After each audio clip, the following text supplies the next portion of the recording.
Thanks for what you do with your podcast and all the rest. You're doing a great job. Hope everybody keeps tuning in. You get a lot of good info, a lot of insights, understandings of how to get strong, how to stay strong, how to use your strength. You do a great job, dude. You make things better than they are in real life, I think. If you don't follow Massenomics, y'all do it. Social media, website, everything. Massenomics.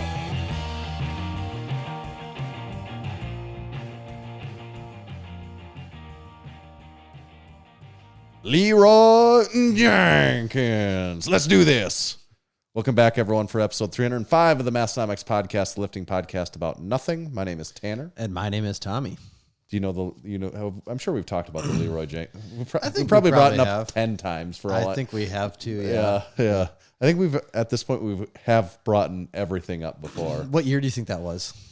That Leroy Jenkins thing was a thing. Someone's probably going to answer on the Discord before I even can pop out an answer. I don't know, 2005? That was going to be my guess, was 2005. 2005, Leroy Jenkins. And maybe it was even a thing a little bit before I was aware probably of it, was, yeah. You know?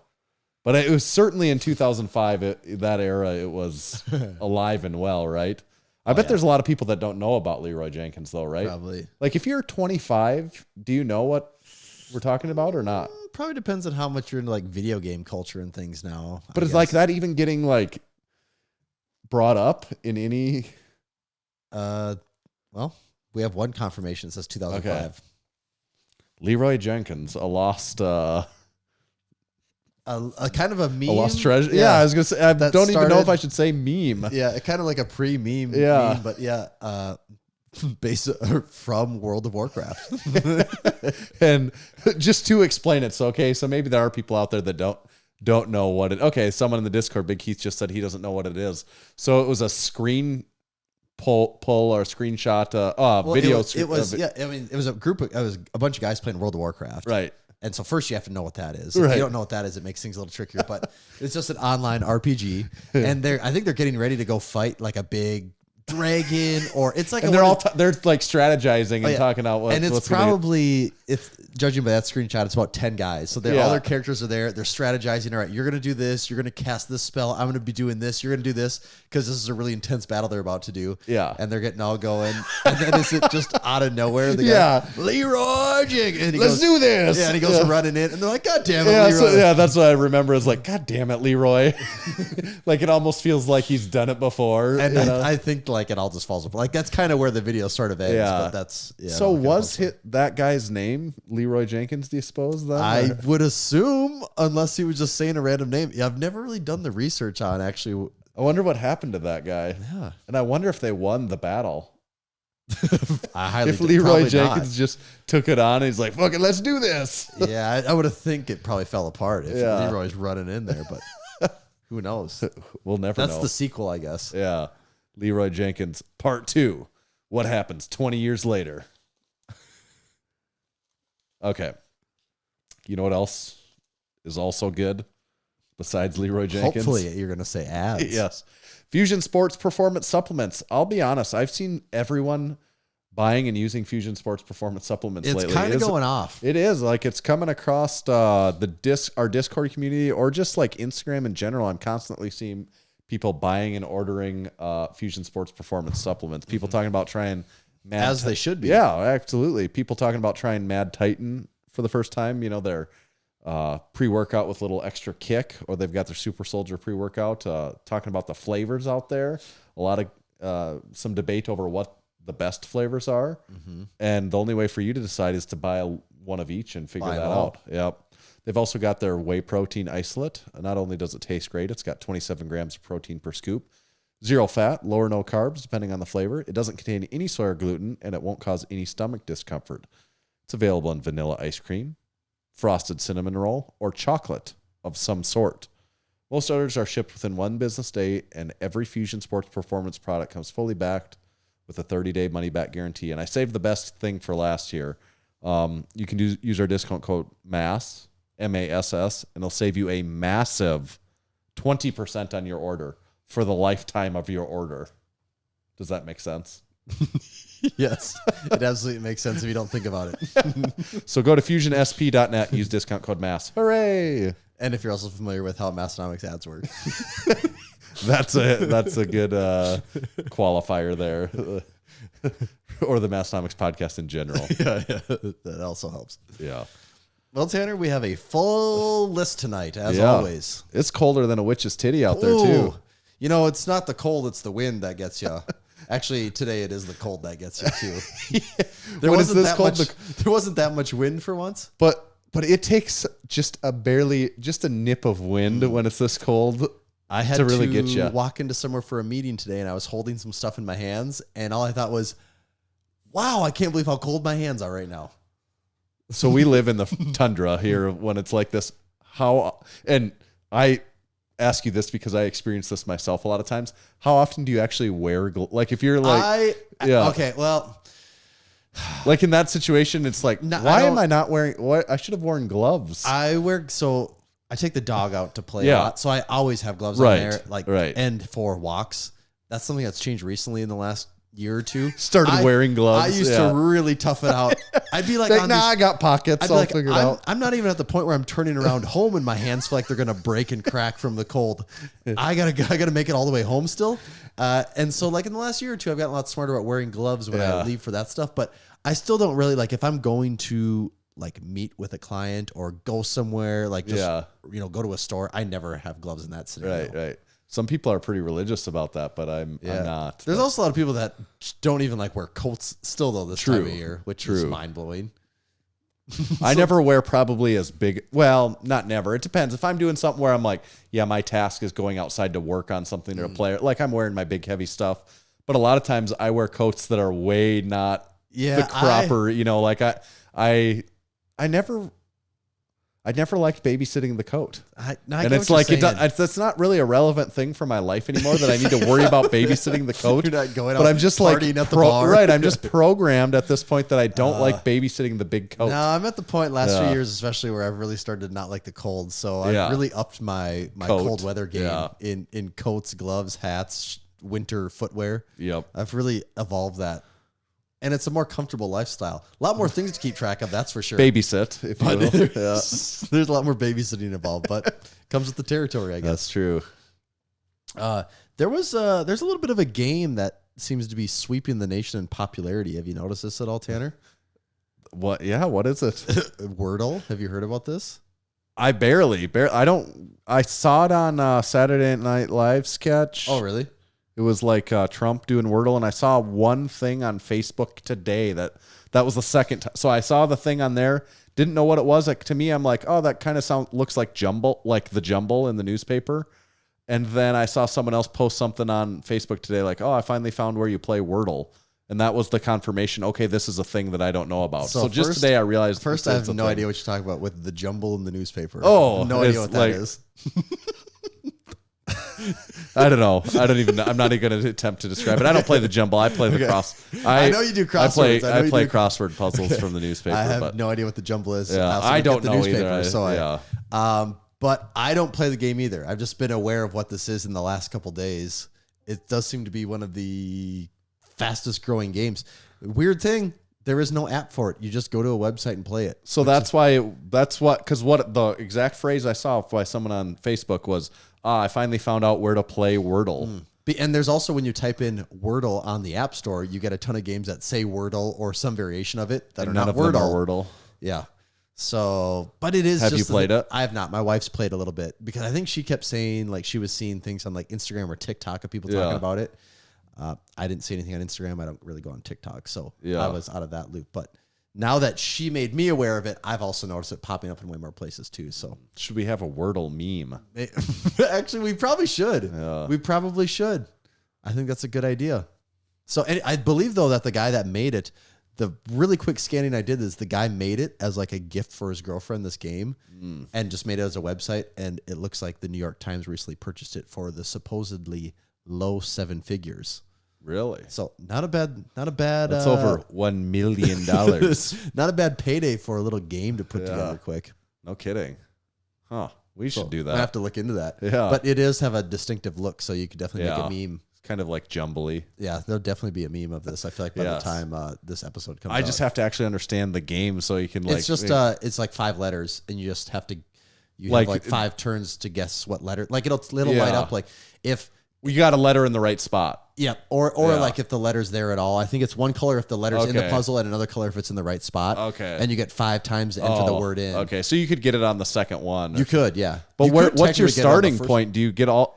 What's I'm not sure. I haven't literally actually no? played There the is game. no starting point. Maybe you just like there might not be. So are they of different lengths, or is it always 5 I think letters it's long? always like 5 letters. Maybe it's even 4. I don't know what the yeah, number is. okay. I just saw the only thing I've actually seen of it was when my wife had like 2 left, and she goes, "Look, these are the letters I've used," and that's Okay, man, we're really good at talking about things that we actually don't know anything about. that's I don't know if I'm. Cause that's I knew the you show. Kinda, well, and that's the show. and I know you kind of do word puzzle things. So that's Yeah. why I didn't know if you're No, like, I'm not. oh, yeah, I've been really filling the spare time with this. lately. No, I really don't need. I have no room for anything besides. I used pre crossword puzzles. I used to play Sudoku. Yeah, So I still know how to play Sudoku and stuff, but crossword puzzles really replaced that for me. took over. Yeah, crossword puzzles are more fun than Sudoku. They're a little more engaging. Yeah, I they think. are. Yeah. They're more fun. You And can- also, you actually, can to Google a lot more to stuff. be honest, I don't play. I used to play the crossword puzzle every day. Did you? And I don't It's anymore. been but many yeah. years since I've played a single crossword puzzle. They are fun though. They are They are fun. better than Wordle. Well, that's what you're saying now. You haven't started Wordle That's yet. true. You might get hooked. That's true. Might get its fangs in you. Get its claws on you. Are we going to make our that people tune in for this annually, this segment? It's where we make our Super Bowl predictions. Now that we know this is kind of the most. teams are set. This is we Yeah. know it's going to be the top episode of the year because everyone wants to know what we're betting on for the Super Bowl. Yeah. Because we put a lot of money down on the Super Bowl. Oh yeah, a lot of prop bets and Just all say kinds of stuff. If Massenomics doesn't have posts 2 weeks from now, you'll know we put a little too much money on the Super Bowl. Yep. Let it all ride. All the lift shorts profits. Super Bowl. First of all, I can say that I really don't have a preference at all. Actually, I can't say that. I can't say I don't have a preference, then give a preference. That doesn't make any sense. I don't care that much about who wins. I'm kind of actually just looking forward to the game in general. Yep. But I do want to lean towards Cincinnati a little bit. Yeah. I'm always kind of the underdog guy. And so I got to go Cincinnati. And I don't care. I don't know what the line's at. I'm just saying Cincinnati, the fact that like they're They never a haven't playoff won. team. Yeah. That's where I'm at too. I've kind of been enjoying watching them have success here in the playoffs. And it's fun to have a rookie quarterback come in and like be the Second big time year, guy. yeah. Yeah. But same thing, Yeah. Anytime you have a guy that's like not the guys that have been around for 10 to 20 years. Right. I kind of want the Bengals to win. The Rams kind of have a little bit of a super team in a way. They do. They have a lot of star-studded names on that roster, so I kind of want the Bengals to win for that. And Joe Burrow seems to kind of be a fun guy. So He does, yeah. Yeah. Ohio is technically Midwest, I guess. That's what they tell there's some us. debate about that, I There's, suppose. I think a lot of debate. It's a lot about more Midwest than LA is. that. Can tell you that. Isn't the for game sure. in LA? I believe so. It's at SoFi Last Stadium. year I was think, the so. first time a team ever hosted a Super Bowl, And now we're doing it again. and now we're second year in a row, Yeah, Tom Brady officially announced his retirement too. Did, It's which the is- end. It is the end of an era. which is pretty wild. You know what the wild? I mean, this is obviously apparent. The obviously wild thing is that he was the oldest man on the roster of any NFL player, and it feels like he retired too early. It does. Like it feels like we're getting robbed a little bit there. When the rumors first started popping in this weekend, I'm thinking, really? Like, you could pad your stats so much more in another year or two. Just think about it. But Yeah. also, 45 or 44? I think he's 44. Maybe he has Okay. turned 45, but yeah, he was 44 last I knew. Which is so old to be playing still. And he's arguably statistically had one of the best years of his career, if not maybe like statistically like almost the best year of his career. Yeah. You're right. But I guess, yeah. And they lost whatever divisional round by like a field goal at the very end of the game. It does make you think if they were, if they made it to the Super Bowl, would he be like, if they won another one, would he be like, I'm going to play again? Or would he just be like, no, I went out on top? I don't know. I wish he would have kept playing just because Just it's to just make a insane. joke It's of just the- insanity. Like it just like I want to see, like, could this dude be 50 and be like one of the top 10 quarterbacks in the NFL still? Still, Like even- literally even top have children five, like, yeah. older than other starters. Right. Yeah. Because it's like, what point is it absurd? Because it's kind of already a little absurd. Well, I think it already is. Yeah, absurd. but like, I want to know how far could it go, and we're not going to get to really find that out now. And I would have also. Well, and you look at guys like definitely now, Mahomes seems to be the front runner for someone that could like break those do records. that for a lot. Yeah, Also, he needs to start making it's so many years though. Well, that's like the it just thing. I was doesn't gonna say, matter. he could have the next 8 years could go amazing, and he could have one bad injury, and that's it too. Yeah. Yes. So it is just such a long road that I guess we'll talk about this in like 15 years and see how those records are holding up. We'll still be podcasting. So your team Bengals. I'm Team Bengals. Yeah. Okay. Me too. Good call. I think the same. I'm gonna read a little ad for us, Tanner. Great. This episode of the Massenomics podcast is brought to you by the Strength Co. Grant Brogy, the founder of the Strength Co., was born in the late 80s, nearly 2 decades after Buddy Capps, the founder of Texas Power Bars, began I've heard of powerlifting. him. In the late 90s, Grant's brother Jordan bought him the new Encyclopedia of Modern Bodybuilding by Arnold Schwarzenegger, and Grant's love for weightlifting began. In 2001, Grant joined the local YMCA and began training with weights. In 2009, Grant discovered the book Starting Strength, and in 2012, as a lieutenant in the Marine Corps, he began teaching Marines this method. You might say, you're giving me a lot of numbers, but what's it all mean? Well, in 2017, Grant opened his first gym in Costa Mesa, California, and the Strength Co. was born. In 2020, during a major iron shortage, Grant sought to bring back quality manufacturing of Olympic barbell plates to America. His innovation, adaptation, and can-do attitude brought about the greatest plates made in decades. The plates were accurate, anti-fragile, and instantly became the go-to plates of hundreds of lifters at Massenomics Gym. You can check out the Strength Co. plates online at thestrengthco.com. Grant, much like us, is gearing up for the Arnold right now. Mm-hmm. Making some final plans, and Would you say we're almost on the road to the Arnold? I think we're on the road to the Arnold. There's not a lot of things that have a physical road for us to get on. This is one of those things where there's a physical road to the Arnold. Right. But we're getting close to the road. That's true. Yeah, it is. I mean, it's happening. At least as of now, it appears that it's happening. Knock on chair, but Yeah, man. I would be really shocked if they don't have it at this point when every other major thing in the world's happening, it seems like. Yeah. So hopefully we'll be there. yeah, I feel like if the less we talk about it, just makes it better. Just don't talk about it. It'll just happen. Yeah. We are getting a lot of stuff ready though. We're gonna be there in full force. It should be our best expo we've ever had. I sure hope so. You know what else? Oh, we got to do a can here. Oh, Tanner, yeah. Before it gets too late. Great. Before we get too dry. Yeah. This is a what's in the can. So I'm going to need you to suit up Barney Stinson. Okay. I know I followed. Aha. I've just completed. You've been it watching it, haven't you? Did you see there is? I think Hulu has a How I Met Your Father coming out. What is it? So is it a I don't playoff know. of the original show or unrelated? Do not know. No clue.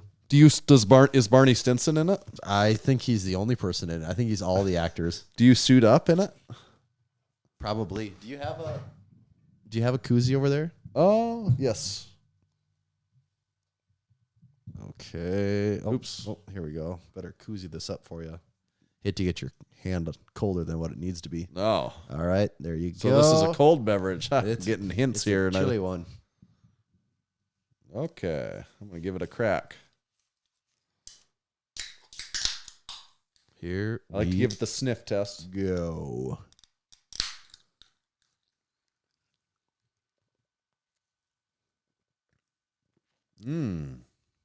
Tasty. I'm feeling like it's a sparkling water, Okay. and it is in a can. Oh, this is going to be a stumper for me. I can already tell, it's going to be one where I can't quite put my finger on. It's fruit. I'm getting fruity nodes. Fruity. Okay. Fruity nodes. Let me. So like fruity as in cherry or. I'll be 100% honest. My initial reaction was cherry, and then after I took a sip, I think I'm gonna have to say not cherry. Maybe. Okay. So not cherry, sparkling water. I'm kind of leaning a little bit, I don't know, strawberry, Okay. but maybe not straight up strawberry. So I'm gonna put something with it. I'm gonna say it's strawberry. What would you put with strawberry? I'll say it's not strawberry banana. I'll just say it's strawberry lime, and I'm 1% confident in that answer. Okay. Well, Tanner, you better take a look here. This is LaCroix Hibiscus. Have we had this one before? I think we have. Have we? So it's flower flavored. Is that what hibiscus is? I honestly don't really know. There is a flower on the can. Is hibiscus a flower? I'm not sure what that is. It's very florally, I think. Yeah. I guess it's reddish. Yeah. I really didn't know what. When you said strawberry, yeah. I did think that's actually a pretty good guess for what this is. Okay. I could not remember if we had this. Big Alex over at Kind of Fit, Kind of Fat sent me a DM. He said, "You guys need to do this one," and I could not remember if we had done this before or not. And I also couldn't remember, is there like a hibiscus mix one? Maybe there is. This is pretty flavorful for LaCroix. For LaCroix, right? it is. Yeah, I think it's pretty good. I kind of give in my mind, this is the standard 3.5. I was gonna go 3.5 too. I think if it was strawberry in my mind, I'd feel better drinking something that's strawberry flavored than like hibiscus, flower petal flavored. Yeah, I kind of agree with that. But I'll go 3.5. That is, quite honestly, that is a little bit of off-putting. Off-putting to me. Mm-hmm. Yeah, it's like, what are you doing? Squeezing the petals, like pressing these petals. Yeah, into this sacred sparkling water. We talked about Fusion Sports Performance, but another supplement news. Not that we're know the ins and outs of this per se, but Aaron Singerman got convicted and got sentenced to 4.5 years, and I think it was like 2.9 million. Let me see if I made any notes on that. Sentenced to 4.5 years in prison, also ordered to pay a sum of 2.9 million for his involvement in conspiring to sell steroids and other controlled substances marketed as dietary supplements. And this was not with Redcon One, who he's well known for now. This was with Blackstone Labs, which is also a fairly well known supplement company, right? Like. And it was he had started that prior to Redcon One. Also, in between, prior to his conviction in 2021, while on probation, he got 2 DUIs, which is never a good one on a sign. boat and one. First driving. of all, don't get DUIs. You really shouldn't get DUIs now. And also, don't get 2 while on probation. Yeah, that's not helping anyone's cause ever. No, I would have to assume. And I watched the video that he had prepared. I guess that the story goes that he prepared this prior to the conviction. In the case that he was convicted, and that his wife would put it out there, and I don't know, it was like 5-6 minutes long, something like that. And I would just say, I get that you make that video because it's damage control for Redcon One and everything, but I don't really put merit on mostly any of what he's saying at that point. And like the part that really stuck out to me is him talking about how what he did. This conviction was for what he did at Blackstone Labs, and how that is. Don't weigh that when you're now thinking about Redcon One, because it's a different company. And, he started Redcon One with the purpose of, part of it just wanted to make sure everything's on the up and up, and like they're somewhat unrelated. And that is not how I do not think that's how people should perceive that. Yeah. Like, to me, that is not what I get him saying that, but that's not how I'm going to look at that, or how most people would. I don't think. It just there's so many people in the supplement industry that just the supplement industry in general is just full of so many shady products and shady people. Oh, I forgot something though. We should have done bum bum bum bum bum bum bum bum bum bum. Because this is our this is our Law and Order. That saxophone comes in there all sassy. I hate that show so bad that's like traumatizing I've for never, me to hear. I don't hear watch that it. stuff. I don't watch. I can't watch any of that stuff. It's just it's too dumb for me. I just can't. I cannot stand Law and Order. But yeah, this thing, it's so, when you look at it, all right, a guy selling steroids. Okay, I get it. That's steroid. Like we compared to people listening to this and us, compared to the general public, probably have a little bit different view on steroids. Right. Yeah, it's kind of commonplace in the industry that we there's talk about all the time. obviously a lot of people in this industry and sport and adjacent sports that are clearly on steroids. Right. I don't have a problem with that. No. As long as they're adults and they understand what they're getting into, that's fine. Like, there's obvious risks involved. Yep. And hopefully they're aware of those, but I guess ultimately that's their decision. But where this one feels like a little different is that if I bought a can, whatever, I don't know if it's pre-workout or what supplements it was specifically. Yeah. From what I think is a company that's just selling supplements, and I'm actually getting steroids, and like, that seems not fair to me now, right? Right. Or if I go compete in a meet where I have to be drug free and I get drug tested and I fail my drug test because they're putting banned substances in them, like, that kind of sucks for me, doesn't it? Yeah, and I like one person defending it. I know what they were saying is that, well, it was the only thing they were getting in, and I don't know if this is verified facts or not, but their defense of it, the only thing that they were getting in trouble for was basically that they were splitting hairs a little bit, that they were selling things marketed as pro hormones, which people would generally know to be like not far off of steroids, but they were really banned steroids and not pro hormones. So like, and I don't know if that's exactly what they were getting in trouble for or not, but I think the point they're making was that's really the only thing that they were doing is selling pro hormones, which I think maybe were technically, some technically legal still at that time, but they really weren't, by the makeup of it, really pro hormones. They were steroids. Right. And I don't know if that's correct, if that's exactly what he got in trouble for or not. The whole thing still, even if that's the case, the whole thing seems a little slimy to me. So Yeah, and also it's maybe just him, the way he comes off to me is that it's slimy. So Yeah. I don't know. Yeah. And you can go, you can type it in. You can like see because I think you got charged in like Florida, I think is where it was at. And you can like read Yeah. I don't want to say press release, but whatever the court actually issues. And I think they say something about like getting some product from China and substances that were on selling substances that were not legal to be selling. And if that's the case, it's like, well, it actually says it's illegal and you were selling something that's illegal. Right. Well, there's no like middle ground there. No, I think they were for sure knowingly doing wrong, absolutely. Yeah. And I think I guess it just really, so what it comes down to is, do you know what's in your supplements?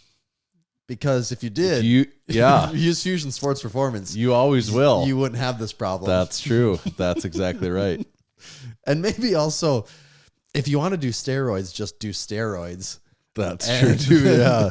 And don't get so caught up in your supplements. Right. Like, hey, maybe just worry about like protein, creatine, and like a pre-workout if you need that. And then separately, if you want to do steroids, also do the steroids and like not try to like get them through sketchy supplements. Yeah. We talk about all the time too, is just, we were saying the other day, like, how often do you feel like a discussion around just like supplements comes up in the gym? And the answer was like 0. Yeah. Because if people kind of get it at this point in time. Protein, like, they know where to get protein. Yep. Like, it's not some new cutting edge thing. They know they go to fusionsp.net. They know that's where they go.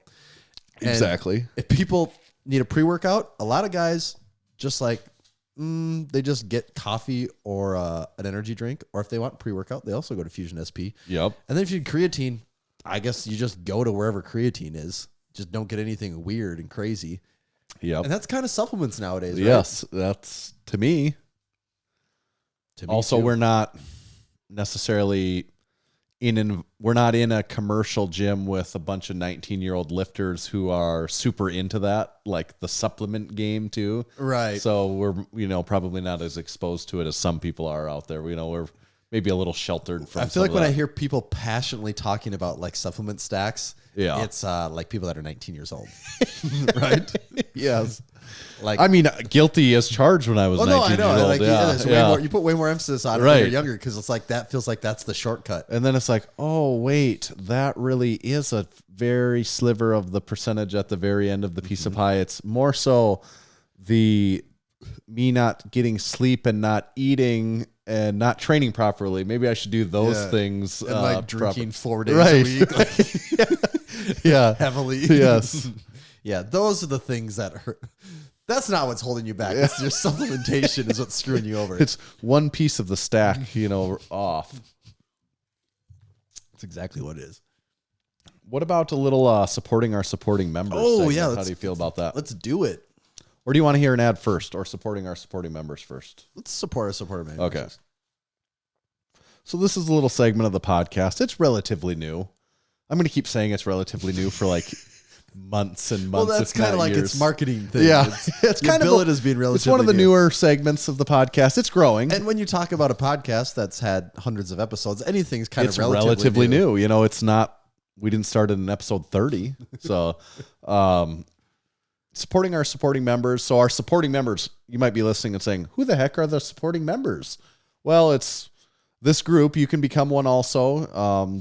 They choose to support us through our website. There's options out there, different levels of supporting membership. You can go, there's a certain website for that. Massenomics.com/join. Yeah, you can go to massenomics.com/join. As in you want to join the active community. That's the thing too. It's a really active community also. But you can join too. You can get in on this. And what supporting our supporting members really is where we highlight, I don't know, some 1, 2, 3, some of their accomplishments over the last week, things that we've picked up on through the Discord or through Instagram or through our own observations, the newspaper. Maybe some of these things we found maybe some of these things made Aberdeen we really magazine. Have our pulse on that finger. Yes.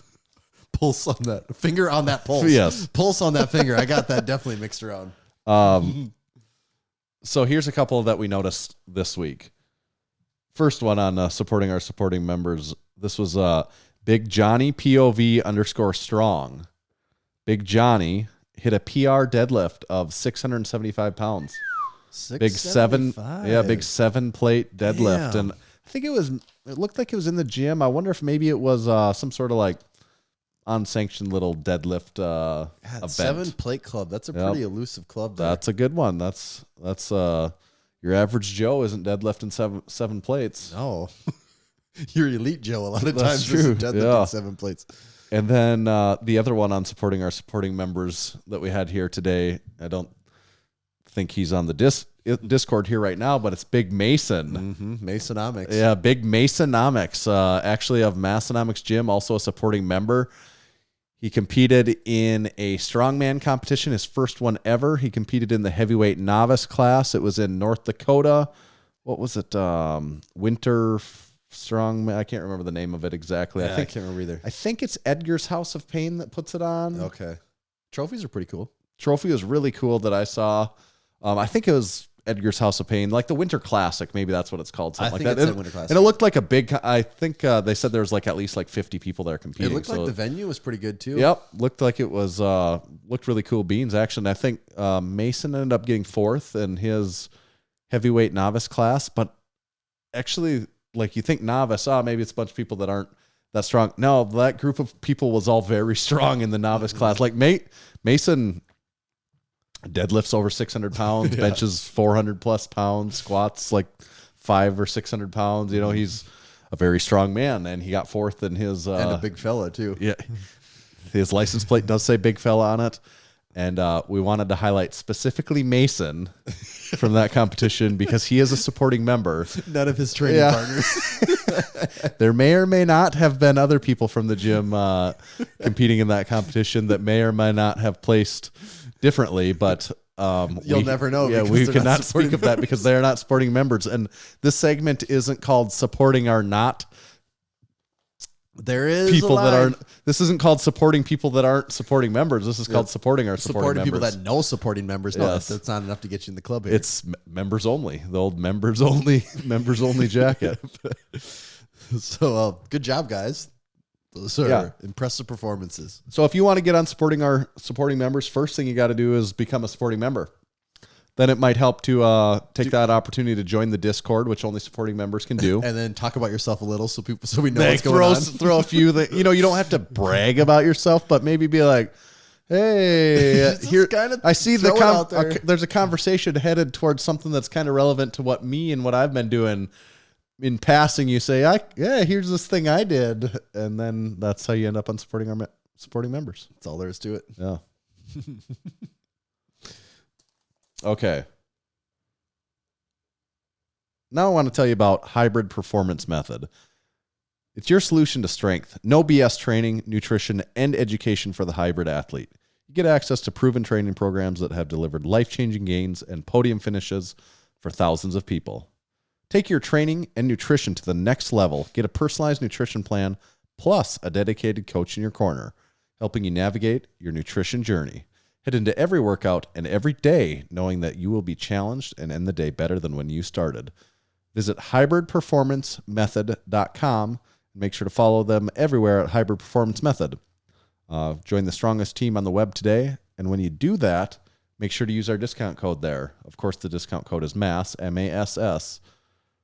I don't know if that's case sensitive. Don't specifically have that information. It's only one way to find out. Yeah, one way. Maybe it's all lowercase. Maybe the M is capitalized. Maybe it's when people want to say like someone's talking kind of like say what do you call that when they use like capital letters for every other letter? I don't know what that's actually called. You know what I'm talking about though, and it's like kind of like in that meme. Yeah, like making fun of someone that they're sounding like a dodo bird. Yes, that's how you type. Yeah, I don't know what that's called. Have you ever typed something out that way before? No. I've never have before either, I don't think. No, it's not in my skill set. So what do you do? Just like there's no shortcut for that. You're just hitting hitting shift on every other letter. See, it's too manually intensive. Yeah. I don't have time for that. Right. So use the discount code MASS. It'll save you 5% off on your training or nutrition membership or app membership for the entire life of those memberships. MASS, 5% off, Hybrid Performance Method. All right. Tommy, should we kick the Discord kick out of the here? Discord? All right. Bye, Discord. Bye, Discord. And hello, guest. Should we get Big Sam on the horn? Let's do it.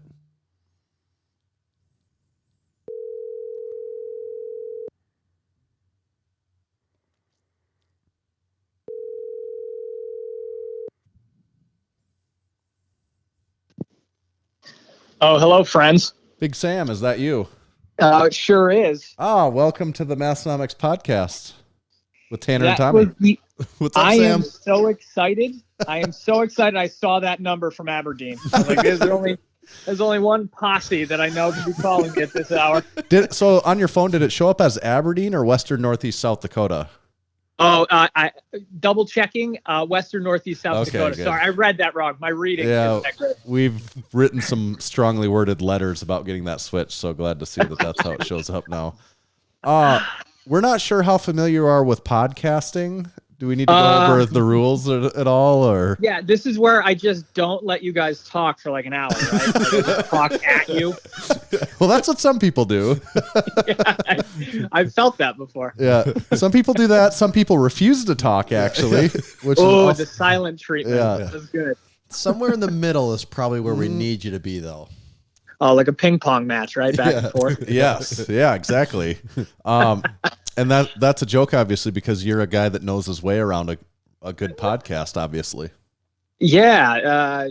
I'm kind of like the sidekick, I would call it. Tate's table talk. More like the side table. I'm like a side table to the table talk.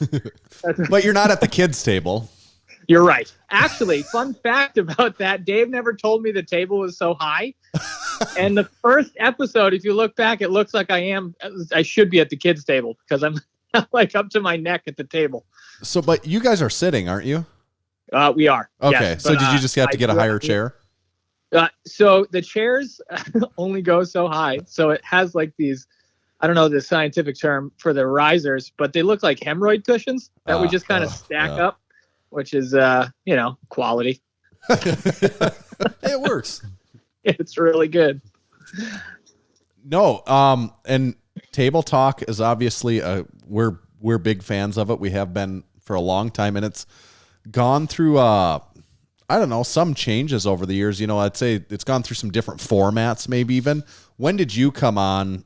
Actually, when did you come on with EliteFTS, and when did you start on the podcast too? So I came, my very first day was actually last March 2nd, I believe was my first day at EliteFTS.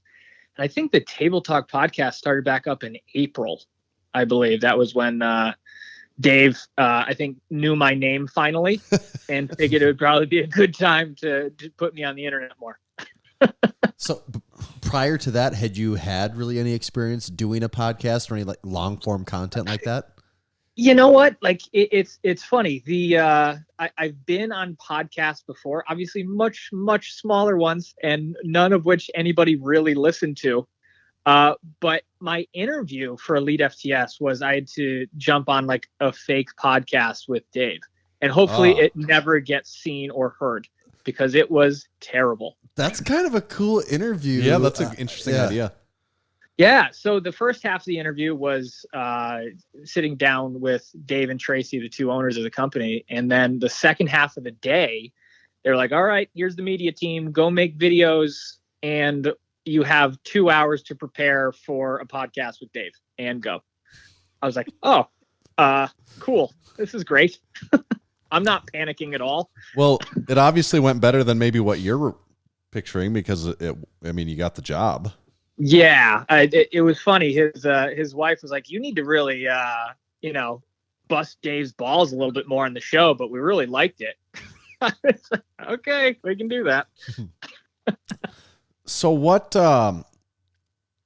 is your role? Like, I mean, do you have an official title, or what is your role, or what are this guy? Yeah. I know titles are important, right? You could say it's the only thing that matters, actually. I got it on my resume. That's all that matters. Yep. So my official title is, and I'm going to try to say this with a straight face, Director of Performance. Director. That's a good level to be at. I don't know what that means. So what do you do? So it's me, Jacob, who's the videographer and editor, Sheena, who runs all the editing for the articles, and now Jordan, who kind of helps out with the social media posts and whatnot.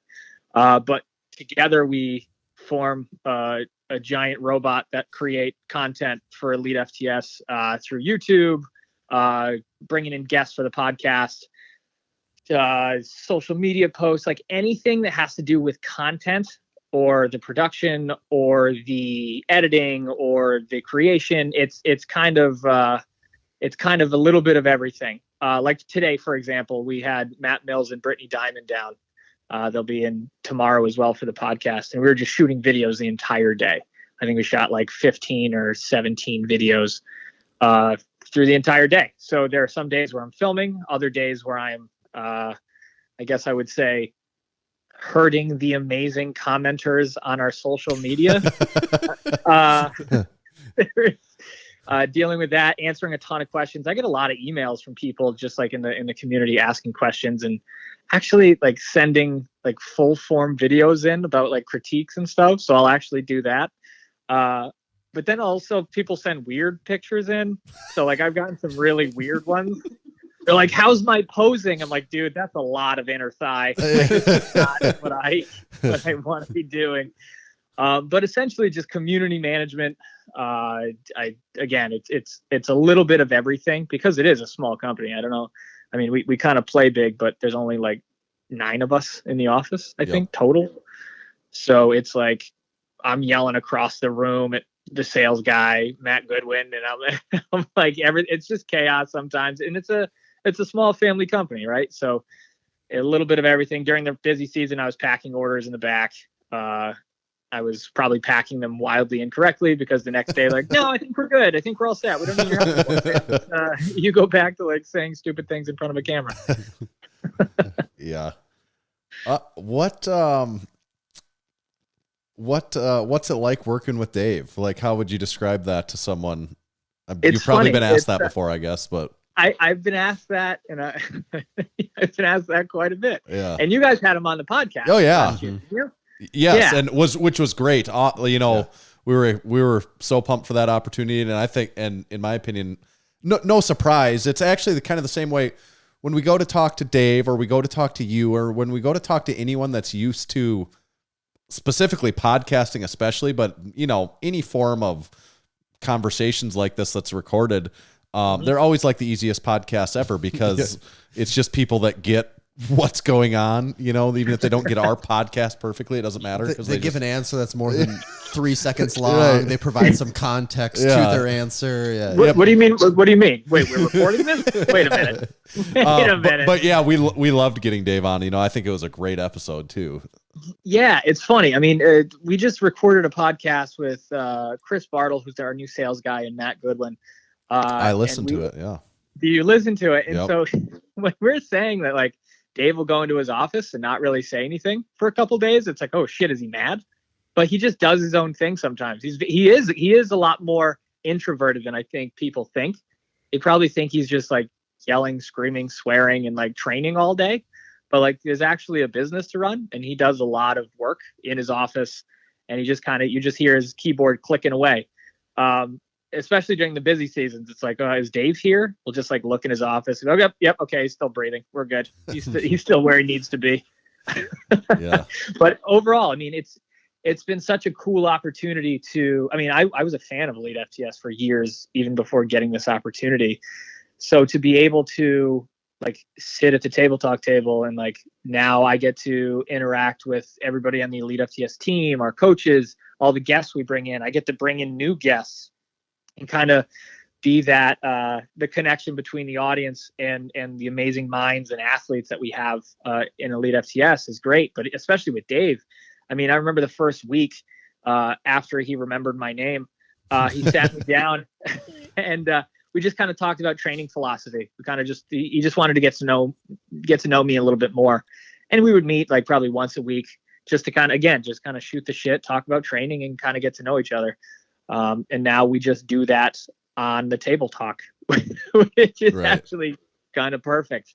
But yeah, no, it's an amazing opportunity. Like I said, Dave is quite the introvert at times, and a lot of the times it's like it's just kind of a quiet Dave.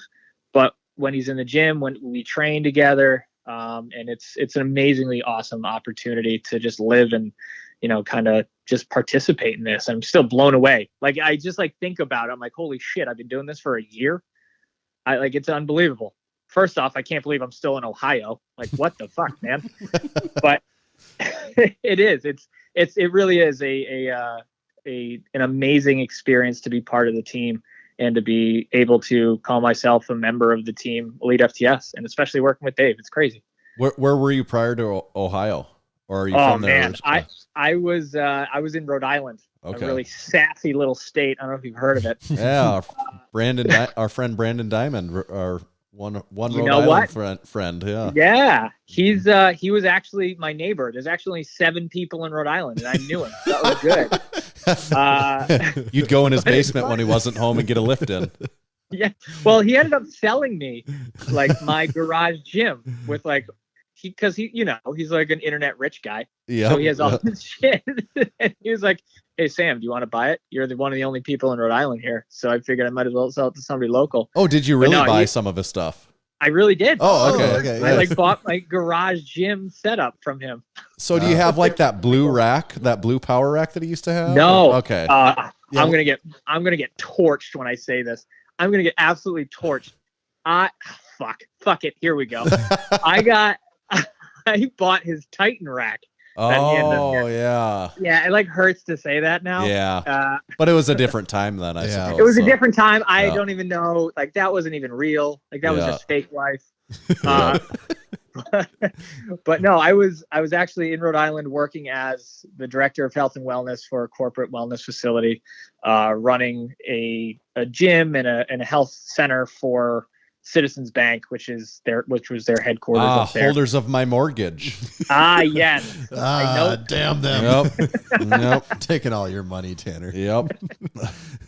So I was up there working, training a lot of people that didn't want to train at all. So it was like really good for my heart and soul. And I loved every minute of it, just dealing with people that didn't want to be there in the slightest, which is cool.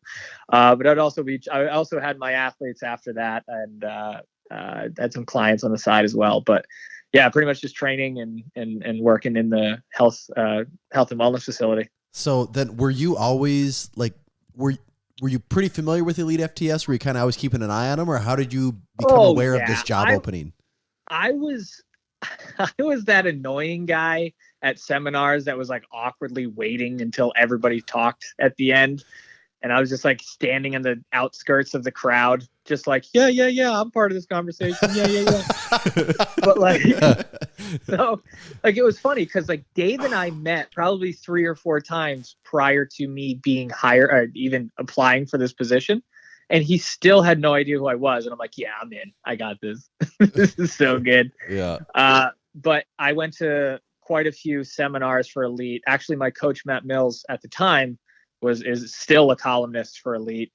I had spent a lot of time up at TPS Malden with Murph up there. Matt Mills, strongman coach, right? Yeah. Okay. Yep. Right. Yeah. Okay. You got it. Yeah. So like I was always like on the periphery, like I knew of everybody at Elite. I actually went to a few seminars with Nate Harvey as well. And again, I was the one that wouldn't shut up. I'm like, no, this is how you box squat. And it's like, dude, this isn't your seminar. Shut the fuck up. You know what I mean? Like, I annoy myself thinking of myself back then. Yeah. But it was funny because I must have made a few people like me, because when I saw that this position came up about last year, I was like, all right, well, I guess I'll just throw my name in the hat and see what happens. And I talked to Murph up at TPS. I talked to Matt. And I was like, hey, I'm applying for this. And they're like, oh, cool. Like, that was it. They're like, sounds good. And best of luck. And I had no idea. Like, I was like, there's zero chance I'm going to even be looked at.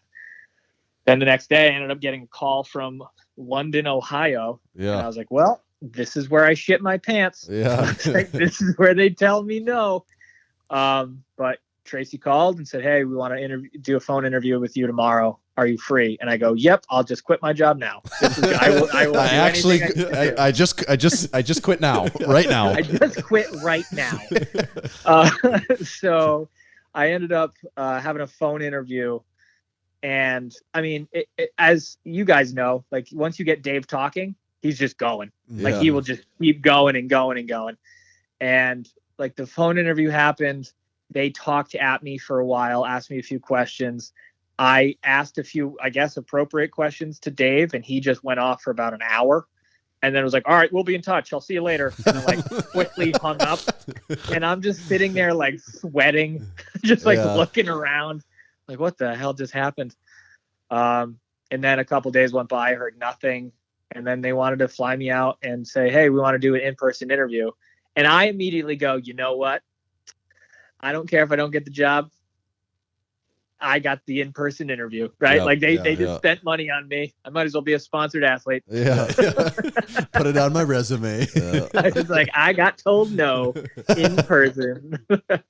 But yeah, and then did the in-person interview, I guess. And then I like that day I signed on the dotted line. They liked me. I liked them. And then the rest was history. And then I just packed up all my shit. Literally a month after that interview, packed up all my shit, sold all the equipment that Brandon sold me, made a sick profit. Actually, I was going to say the timing of that was probably preferable for you. Unbelievably Take great. that, Brandon. Yeah. Suck it. You played the long game. So yeah, and then I just like jumped in my car and just drove all the way out to Ohio. And I guess the rest is history. So as someone that's not super familiar with Rhode Island and the surrounding area there, is life in Ohio significantly different than life in Rhode Island?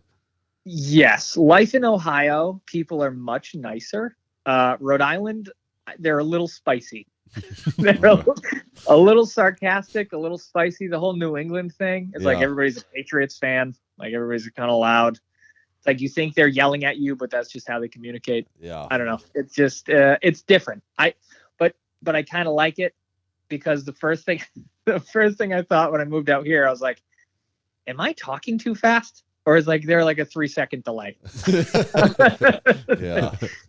I was like, what the fuck is going on here? But no, it's very different, but in a very positive way. I have to say, everybody out here is a lot nicer than most New England people. Yeah. That makes sense. Yeah. Is that what about I feel like you talk about the company and the size of the company and all your different roles. It seems like it'd be a little different every day almost. But what's your work schedule like? Is it at all like, is there a schedule, or are you just working randomly all the time? There are days where I feel like that, Yeah. but for sure honestly, I get in between 8 and 9 o'clock in the morning, and then I'll leave between like 4 and 5, depending on the day. If we have a guest, it can vary because then I'm kind of playing host a little bit, making sure that they're good. Right. If we record a podcast, say at like, because for the most part, we were recording podcasts and doing them live on YouTube at like 4 o'clock ish on Wednesdays. We've been kind of adjusting and pivoting the time a little bit. But if we start recording at 4, we won't get done till like 6:30. And then I got to do timestamps. Got to make sure that everything's kind of going in the right direction with that. So there are some longer days. But yeah, most of the time it's like 8 to 4 or 9 to 5. I'll occasionally check the social media, like when I'm taking a shit or something. But like, other than that, it's pretty structured. Right. I just have to mention it because there's some Massenomics faithful. You said a Massenomics buzzword. It's timestamps. We have a long running thing that we refuse to put timestamps on the YouTube videos because no, that's a good move. It's a much better use of time. It's much more efficient to not do that. Yeah, no, but I literally have to bring it up because if I don't, there's going to be a bunch of people that bring it up and say that we should have mentioned you mentioned the timestamp. So we have to mention that.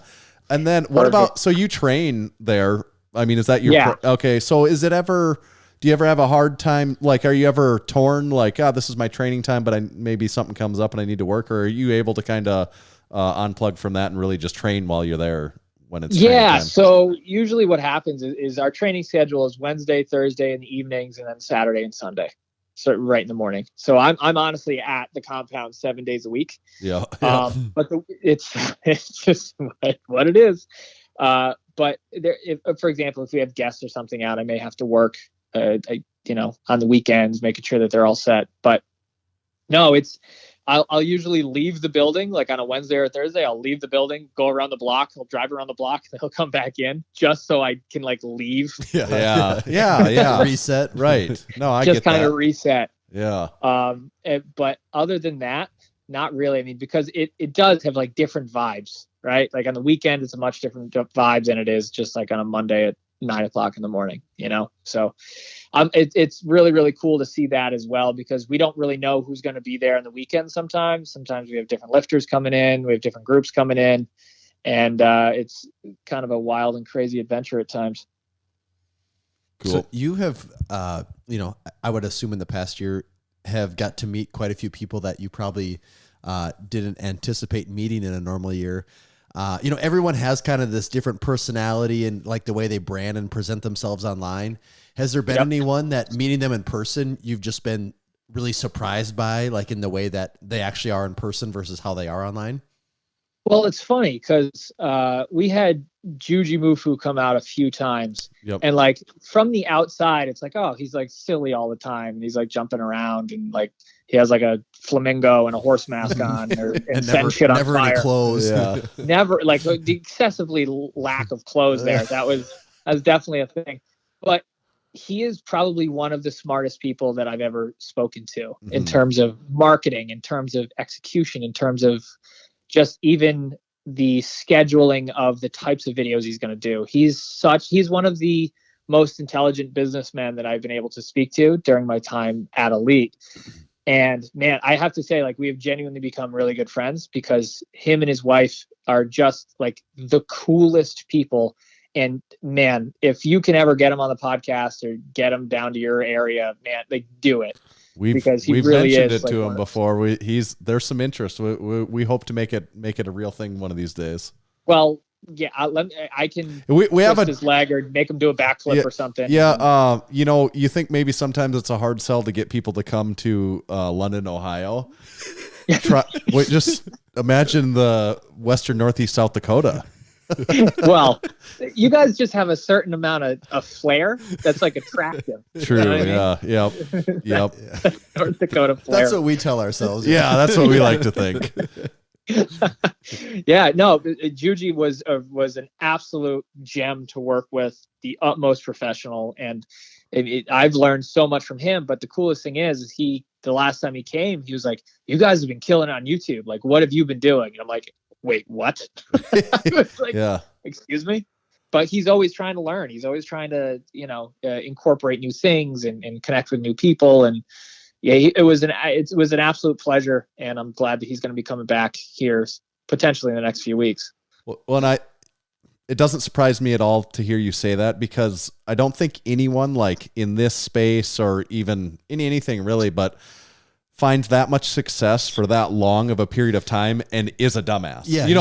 That's not possible. You can get essentially. lucky and be popular for like a yeah, year. you can have a little splash of but notoriety on something, but to have the businesses and some put it all together. longevity Yeah, and that's not an accident. no, it's not an accident. Oh, It's not no. easy. It is not, even though like maybe he does just appear, like you said, a certain way just to the casual consumer of some of his content. Yeah, that stuff, there's a lot of work involved with everything that's going on there, and it doesn't happen by accident. Or even someone like Larry Wheels, for example, he's the butt of jokes at times, and probably even some by us over the years. But like, the dude doesn't like make a go at all that he's done just on accident either. There's a lot that goes into I think that. there's a lot more calculated Yeah. behind the scenes than what people think. Right. Absolutely. And one of the things about Juji having such a huge audience that he has is he has demographics within his own audience. Like he has like the arm wrestling crowd, and he has the bodybuilding crowd, and then he has like the flipping and the trick crowd. And he has to be able to balance this style and type of content that he creates based on, the activity of that audience. When he talks about periodizing his life, like he definitely does that like to the nth degree, and he has to in order to keep everything kind of flowing in the right way. That's cool. Is there anything about EliteFTS do you think the average follower gets wrong, or maybe something they wouldn't expect about EliteFTS that you've picked up from being on the inside? Yeah, I think for some reason, and I'll still kind of run into this online, is people think we're huge. First off, people are like, "Oh yeah, you're like right next to Rogue, right? Like you're about the same size as Rogue." Yeah. I go, "You got fucking nuts." Like, no way. They're like, "Oh, it's not as big here as I thought." It's like, yeah, because it's only a few of us, right? So, but the cool thing is, people, I guess we portray that we're bigger as a company, which can be good, can be bad. But I think at the end of the day is like when someone calls in and like makes an order with us, they're going to either talk to Matt or Nate or Chris. Like, that's it. Like there's not like this massive sales team. There's not this incredibly huge like building or warehouse where storing all these racks. It's like you buy a rack and then like we call the company and it's like, okay, make this rack, right? Like it really is like a very family oriented business. And I think that's one of the coolest parts of this is that it's like, okay, I get to be part of this. Granted, they've been around since 1998, but at the end of the day, I get to be a part of this smaller family run business and just trying to help people get really strong, which is so friggin' cool. Like that's like the coolest thing ever. Yeah. I wanted to ask you about, you competed in equipped powerlifting for the here. And, Tommy and I both we've done several powerlifting meets over the years, raw powerlifting meets over the years, in sleeves. I've done a couple in wraps as the closest I've, got to anything of any kind of equipment. I've done several strongman competitions over the years. I know you came from a strongman background. Just wondering, what your takeaways are from the your equipped lifting experience and how it compares to, the other training that you've done prior to that. That was such a crazy world. So bananas. So like you had said, I come from a strongman background, and like strongmen are kind of gear whores in their own right, but True, nothing yeah, compares to multiply powerlifting. And one of the biggest things I can say is that it is nothing. There has nothing to do with raw powerlifting. It's its own thing. Yep. It's its own skill set. It's its own, it's entirely different than raw powerlifting, and you can't really compare apples to apples, one to the other. And like, I was just like most of the people online, is like, who are these big fat slobs turning purple, quarter squatting, 15,000 pounds, like we all give a shit, right? But at the end of the day, like, the skill level you need to be able to get the most out of your gear, and to actually, first off, get gear that fits. I got hand-me-down shit. My training partners were like, how much you weigh? I was like, I don't know, like 205. They're like, here, throw this on. 3 weeks later, they're like, how much you weigh? I was like, I don't know, 205. They're like, oh shit, don't wear that. That's for someone that's 240. I'm like, right. What do we do? What the hell is going on here? But some of the biggest takeaways was the fact that it takes so long. I had 12, 14 weeks to go from no geared powerlifting to competing in my first meet. Man, when I tell you, I had no idea at any point how much weight was on a bar, what we were going to do. Like, I'd walk into the gym and Dave's like, we're doing this thing. I was like, cool, man. Like, do I wear the fancy pants? Do I put the tight pants on to do this? But it's, again, it really is that it's a different level of competition, and like the compression you feel in this shit. Oh my God. I blew blood vessels in my eyeballs, like on training days, not even like on the meet. I jacked myself up pretty bad, but it's this fight or flight thing that happens, right? Like you put this weight on your back that realistically, like, I don't think I could squat raw. And then it's like, okay, now unlearn how you squatted for your entire life. Now we're just going to shoot your hips back, and you're going to go just about as wide as you can, and make sure your adductors don't shoot across the room. Right? Like it was just, I went in as a complete novice in this world, and I had to go from zero to making it through. And I say making it through because I was like limping through this friggin' meet. And I tried to bomb out so many times I couldn't even tell you. But it was just a wild ride. And it was, and I figured if I'm at EliteFTS, like, I got to throw my hat in the ring on this multiply shit. Like, if I'm going to learn from somebody, it's going to be from Dave and his training partners down there. Like, I have to. Like, I can't say I got the EliteFTS experience if I didn't do at least one multiply meet. But yeah, no, that for sure. It was wild, man. Like, the weights that you would play with, especially with like a bench shirt. What the hell? Like, I threw the bench shirt on, which is essentially like a very aggressive bra. Like, and it just like pushes your chest into all sorts of different. I have pictures. I can show you pictures. It's on my Only Sam's account. But it's horrifying, really, because it's like, all right, now you have to work up to 90% plus of your shirted bench press to even start practicing the technique of bench press. It's like, and I learned really like why like West Side and the conjugate system like were really developed from Louis is and why the principles are the way they are is because a lot of that came from the need of hitting max effort style training to just get the most out of the gear. Mm-hmm. Like, you can't touch with a bench shirt unless it's like 85% plus. You can't get to depth in a squat if you have your full suit on unless you have 90% plus of your squat on the bar. And you can't do any of this shit by yourself. So not only is it a different skill set, like, you cannot train multiply by yourself. Right. You just can't. Right. You just can't even get into the suit. Like, we have a carpet puller that attaches to the rack and that you hang on, like percolate in, like a coffee maker. Like, you just kind of soak into the suit and you just kind of whip back and forth. It's insane. So do you think will you do it again? Will you compete again Absolutely. in it? Yeah, Absolutely. And it's just so crazy, and it's so different from strongman training that it's a great way to, work on some weaknesses and just kind of have some fun with it. Because at the end of the day, like, I made a recap video for the channel, kind of going over how I did. And I realized when I was making that, I was like, wow, this is great to compete in something and to not really give a shit. Like, to really be able to have fun with it, Yeah. That's cool. We'll be excited to watch you do it some more then too. Yeah, and you know what? I think what we're going to probably do the next time is actually film a little bit more of it, because I'm telling you, when some of the best instances happened when Dave was explaining something to me, and I just stared at him and go, Dave, I don't know what the fuck you just said, but I'm going to get under that bar that has 450 pounds of band tension, and I don't even know how much weight. And I'm going to put on my super suit, and we'll get through this.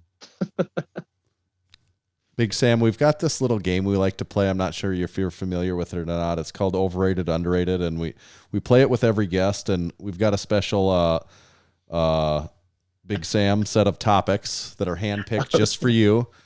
And we'll go through them, and it's your job to decide if each one is overrated or underrated, and you can elaborate on that as much or as little as you want to, but you do have to keep in mind that you cannot ride the line. There's no line riding. You do have to come up with ultimately an overrated or underrated for each one.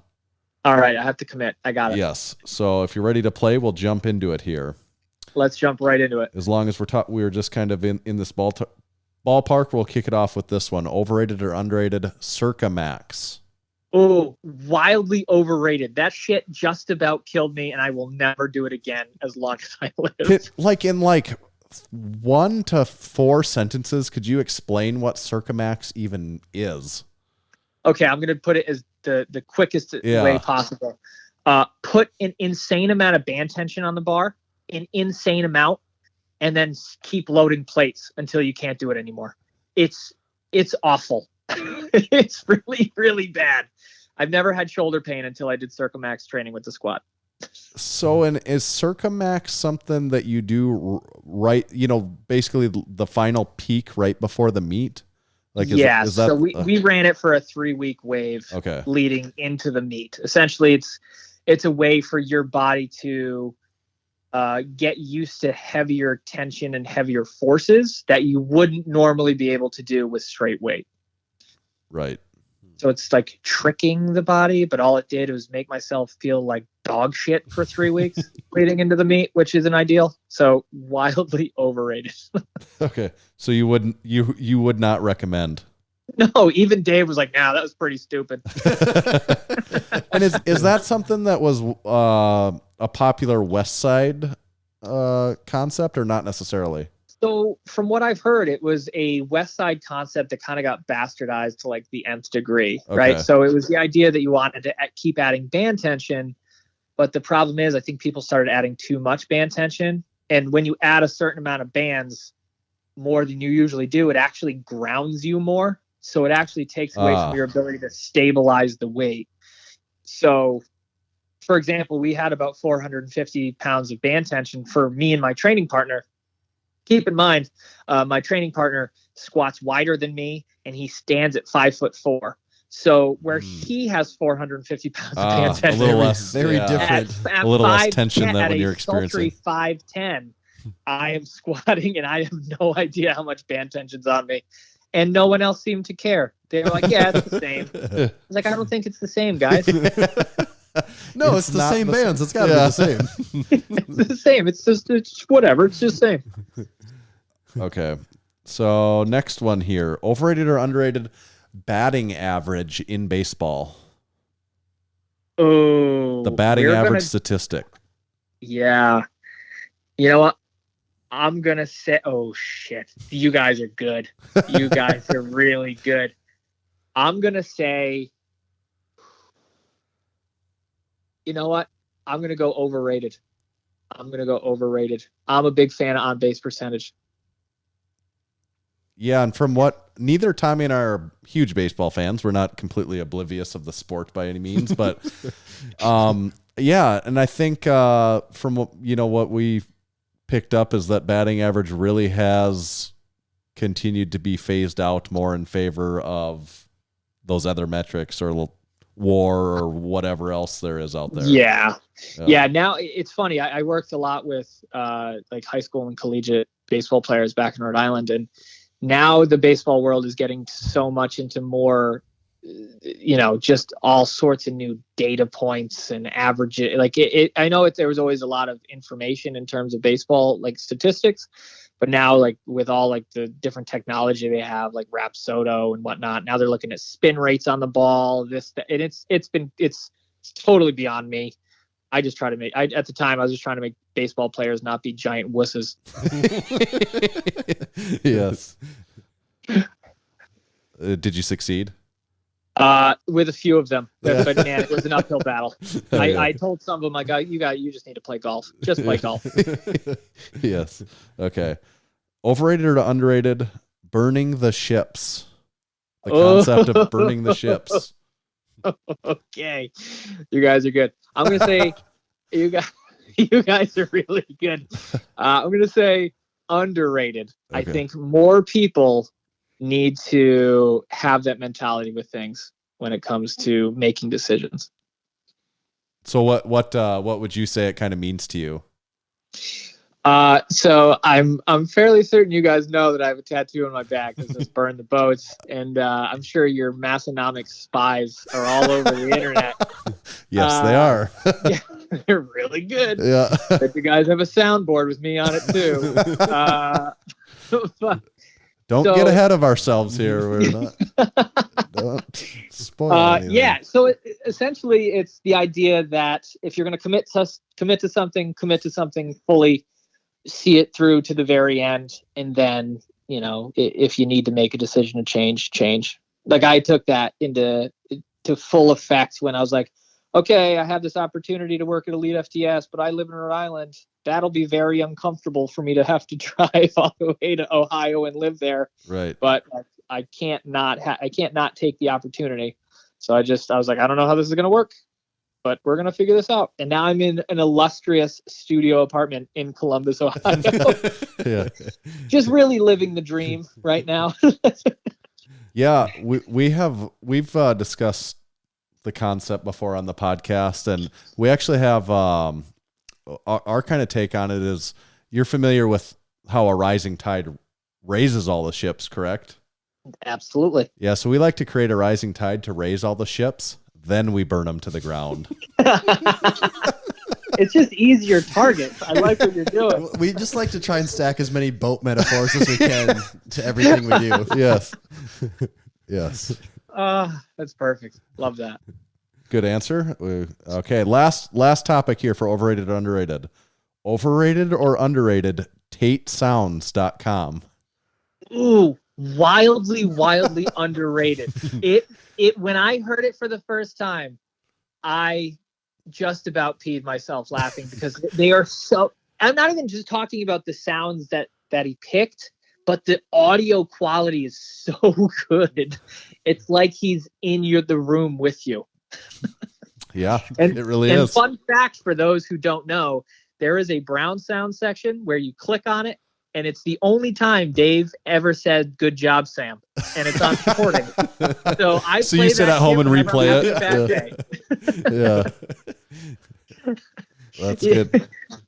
That was Big Nate that put TateSounds.com together, and he is quite the genius. I hope you're paying him absolutely less than everybody else. Oh, so you're familiar with our unpaid intern concept and program? Yes. Course. Yeah. Okay. Yeah. Yes. Yeah. So he is actually really worth his pay grade. Yeah. We like to give people bonuses based on a multiplier of their current pay rate. So we 3x'd his normal annual salary, and I think you guys are far more generous than I would have been. Yeah. Great work though. If anyone everyone's on our podcast has heard about it by now, but we'll pitch it one more time. TateSounds.com. Big Nate put it together, and it's hilarious. he puts real work into the stuff that he makes too. He's Yeah. a man of many Well, talents. he kept sending like version 1, version. Yeah. Like, he was like, "Oh, I just updated it." I go, "Man, that's awesome. I'm gonna play this shit all the time." Yes, that was very good. Good news. The results are in. It looks like you passed overrated, underrated. Excellent. Love that. Yep. I don't know what I would have done if I had people on the internet hate me.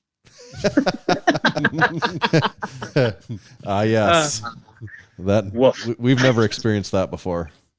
Yeah, it's really cool when you're working for a company about strength training and everybody's asking if you even lift. That really makes you feel good.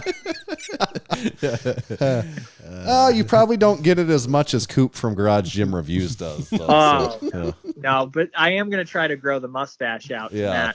That can be a thing.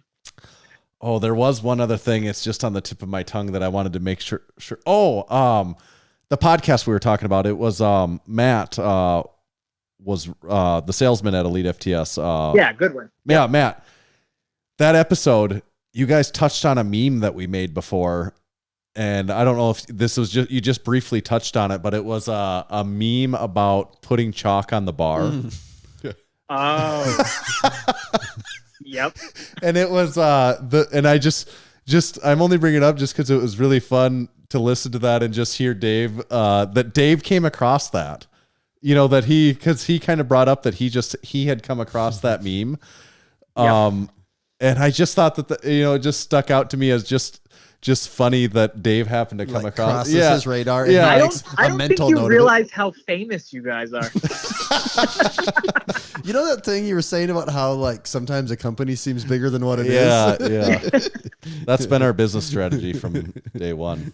Well, I can't tell you about when you sent us the drink spotter. Yes. And I saw the box and I was like, all right, this is probably like a dildo or something, right? like 100%. This is like a dick you put on your rack. Yeah.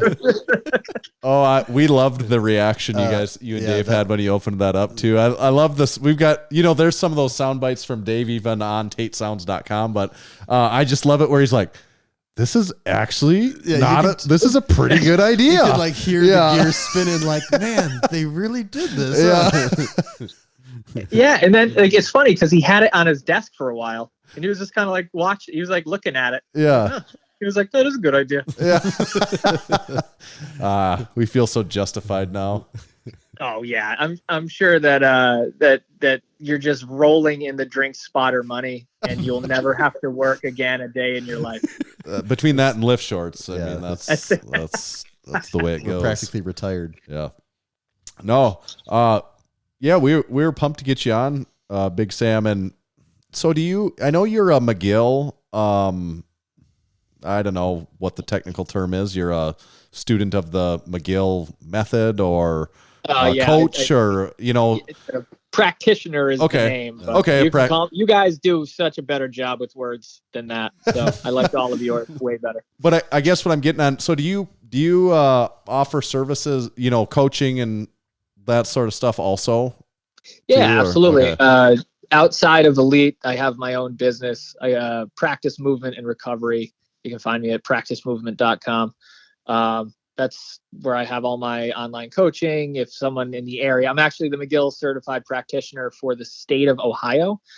So if anybody's in the area that has some low back pain, I can kind of help them out with that as well. So it's kind of a cool, little bit of a side gig to have learned from Dr. McGill and the BackFit Pro team how to help more people. And like at the end of the day, that's kind of like what my job is. I may be the director of performance, but like realistically, it's about helping people get stronger and feel better and move better and just be happier, Yeah, for sure. That's great. And I think probably everyone listening to us already knows everything about EliteFTS, but I don't know, is there anything else that we missed or that you wanted to shoot out there to anyone?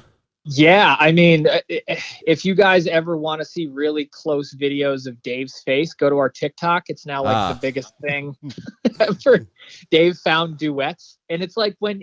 Oh, yes. Those are great. Yeah. Yeah. It's like when your grandfather is on Zoom and he's like, where's the volume? Like, that's kind of the vibe I get, but it's really endearing. You guys will enjoy that. No, that's really good. And then, so we're gearing up. We're actually going to be in your neck of the woods in about a month. So I know. I have the pull-out couch in my studio apartment ready for you guys. All right. You just bring your whole kit and caboodle you got, or whatever you say in North Dakota. I don't know. That's a pretty That's, accurate. that's actually a really good one. We should use that more often. You fit in pretty good with that. Yeah, no, I'm pumped, man. Like, this will be the first Arnold. Actually, this is the first Arnold I've gone to ever, and it'll be cool to totally stalk you guys and not actually say hi, but just like staring at you. Dick, was that Sam over there? Beck, I Yep, don't know. I think he's in the corner. Yep. Okay. Yep, good. He's not coming over. But for real, we look forward to seeing you there and meeting you. Absolutely. Well, and like I told you guys, like anytime if you guys want to come out to the compound, say hi. Feel free. We absolutely very, very much want to do that. Okay. We just we have to see about the logistic. You know, to be fair, it would be better if it was a different trip because we get to have a better experience out of it, you know, because there's just so much crap going on with this. 10 billion things happening that weekend. But one way or another, we want to get booth. Yeah. Just like set up your booth and like put like one of those like used cars, like wild, wacky inflatable tube man. Yeah. And it's like people just throw money at it. Cardboard cutouts of ourselves that just have speech bubbles that say, haha, lift shorts are expensive. We'll just have Nate do some soundboards for us. People, it's just like a self-service booth then. Yeah. I think we're on to something, Jim. Excellent. All right. Well, we'll see you then. Awesome. I'm really excited. Thank you guys for having me on. It's an absolute pleasure. All right. Yeah. Good stuff. Thanks a lot. All right, guys. Have a good one. Yep. See ya. Tanner. Yeah. Cool beans. Were you worried if he was going to get the cool? I wondered. I was like, there was a pause for dramatic effect what it before the cool was. beans, It but he was. got them, didn't he? He earned them. Yeah, he did earn them. He earned those. Are his cool beans. Nobody can take those away from him now. Once you've gotten the cool beans on the Massenomics podcast, those are yours. Yep. Anyone can be on a podcast, but not anyone can get cool beans on a podcast. That's right, and let alone a double set of them, a matched pair. You got to match them up. Gots to be matching them up. I think are you reading that or am I? Either way is fine. Maybe you should because All right. I'm not ready. You can get I'm that not ready for quick later. on the draw here. And that's fine because I was actually dying to tell people right now about Texas Power Bars. Oh. Buddy Caps first started lifting weights. You're familiar with Buddy Caps, right? The inventor of the Texas Power Bar. Very familiar. Okay, he first started lifting weights in the late 60s, began powerlifting in the 70s. At that time, he was working for Image Barbell building gym equipment. Around 1976, a local machine shop started making Olympic bars for them and calling it the Image Barbell. In 1977, that's when Image Barbell became Champion Barbell. It was then that Buddy started looking at the bars with an intent of changing them for the better. So then it brings us to 1979. Buddy bought his first lathe and began addressing all of the known issues. In 1980, his passion, drive, and purpose now had a greater mission. Buddy set out on his own to make what he believed was the greatest bar he had ever seen and trained with. And the Texas Power Bar was born. And he was right. It wasn't just what he believed. It really was the greatest bar. It was strong as a house. It was the best, had the best knurling, and it was maintenance-free. Hundreds of state, national, international, and Rhode Island powerlifting records have been and continue to be set and broken on the Texas Power Bar. To learn more, check out their full line of bars at TexasPowerbars.com. Thanks, Texas Power Bars. Thank you, Texas Power Bars. I had one other thing that I didn't really bring up earlier on the show because we didn't have time. Mm-hmm. But I thought maybe now might be a good time to bring it up. We have nothing but time now. Okay. We could go for 2 more hours. We might as well. It's only Wednesday night. I only have to work tomorrow morning. Get both. I only have to wake up probably early with my baby because she'll be awake, and then get my baby. Yeah, because baby, and then get both of my other 2 kids ready for school, and then get them both to their separate schools, dropped off, and then get to my work, hopefully on time. It's basically like you go to work before you even go to work. It's like you get to work and you're like, whoo, finally I can breathe. It's not kind of like that. That is what it's like when I get to work. I'm like, oh, thank God. I just like, I only have to deal with customers now. I'm like, what could they throw at me that like compares to... See, for me, Thursdays are kind of nice because usually my wife doesn't work on Thursdays. Who? My wife. So that means that life is pretty, because she has to be out the door much earlier than I do. Right. So I'm typically doing the majority of the getting ready, making breakfast, getting the boy going up in the morning. But usually Thursdays are pretty A good day. pretty chill, Pretty cute. compared to the norm. Yeah, Tuesdays and Thursdays are harder days for me because that's when my middle child has to be at her school at a certain time, an early time. And it's just, it is funny now how, because I'm not, I'm my own boss. Right. I don't have to be on a strict time Right. schedule, and I'm not gonna be. Right. I hate strict time schedules. I'll do everything I can to avoid a strict time schedule. So like occasionally now I'll have meetings, like a meeting or a phone call or something at like 9 in the morning. I'm like, not that I'm never not at my computer by 9, but I'm like, God, 9.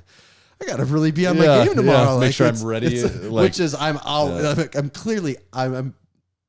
always have plenty of buffer. Yeah. But just knowing that there's a time out there, it's like, oh God, I got to make sure I got my shit together. Okay, so I had something I wanted to bring up. I don't know where I went on that or where we came from, but I don't know. Oh, this is gonna take a while. I guess. This is what we're okay. Okay, so we've talked about a lot of different food establishments over our time at Massenomics, right? Yes, we have. There's one I'm pretty confident in 305 episodes, the name has never been uttered. And I want to bring it up because I believe it, I suppose it exists. I've never been inside of one. I don't believe anyone likes it. It's an establishment that it for sure exists. I have never eaten there, so that I have personal bias at this, but I'm fairly certain nobody out there in the world is like, I love that place. Okay, you got me really curious. Okay. Now. So I had to kind of even look up the menu because I'm like, what is it exactly that they have? So the place is Red Robin. Never. Have you ever been in one? Never been in one. Never been. So I looked. They have 535 locations. Really, that many? Wow. And have you ever been in one? Do you know anyone that's ever eaten in a Red Robin? Does anyone listening know anyone?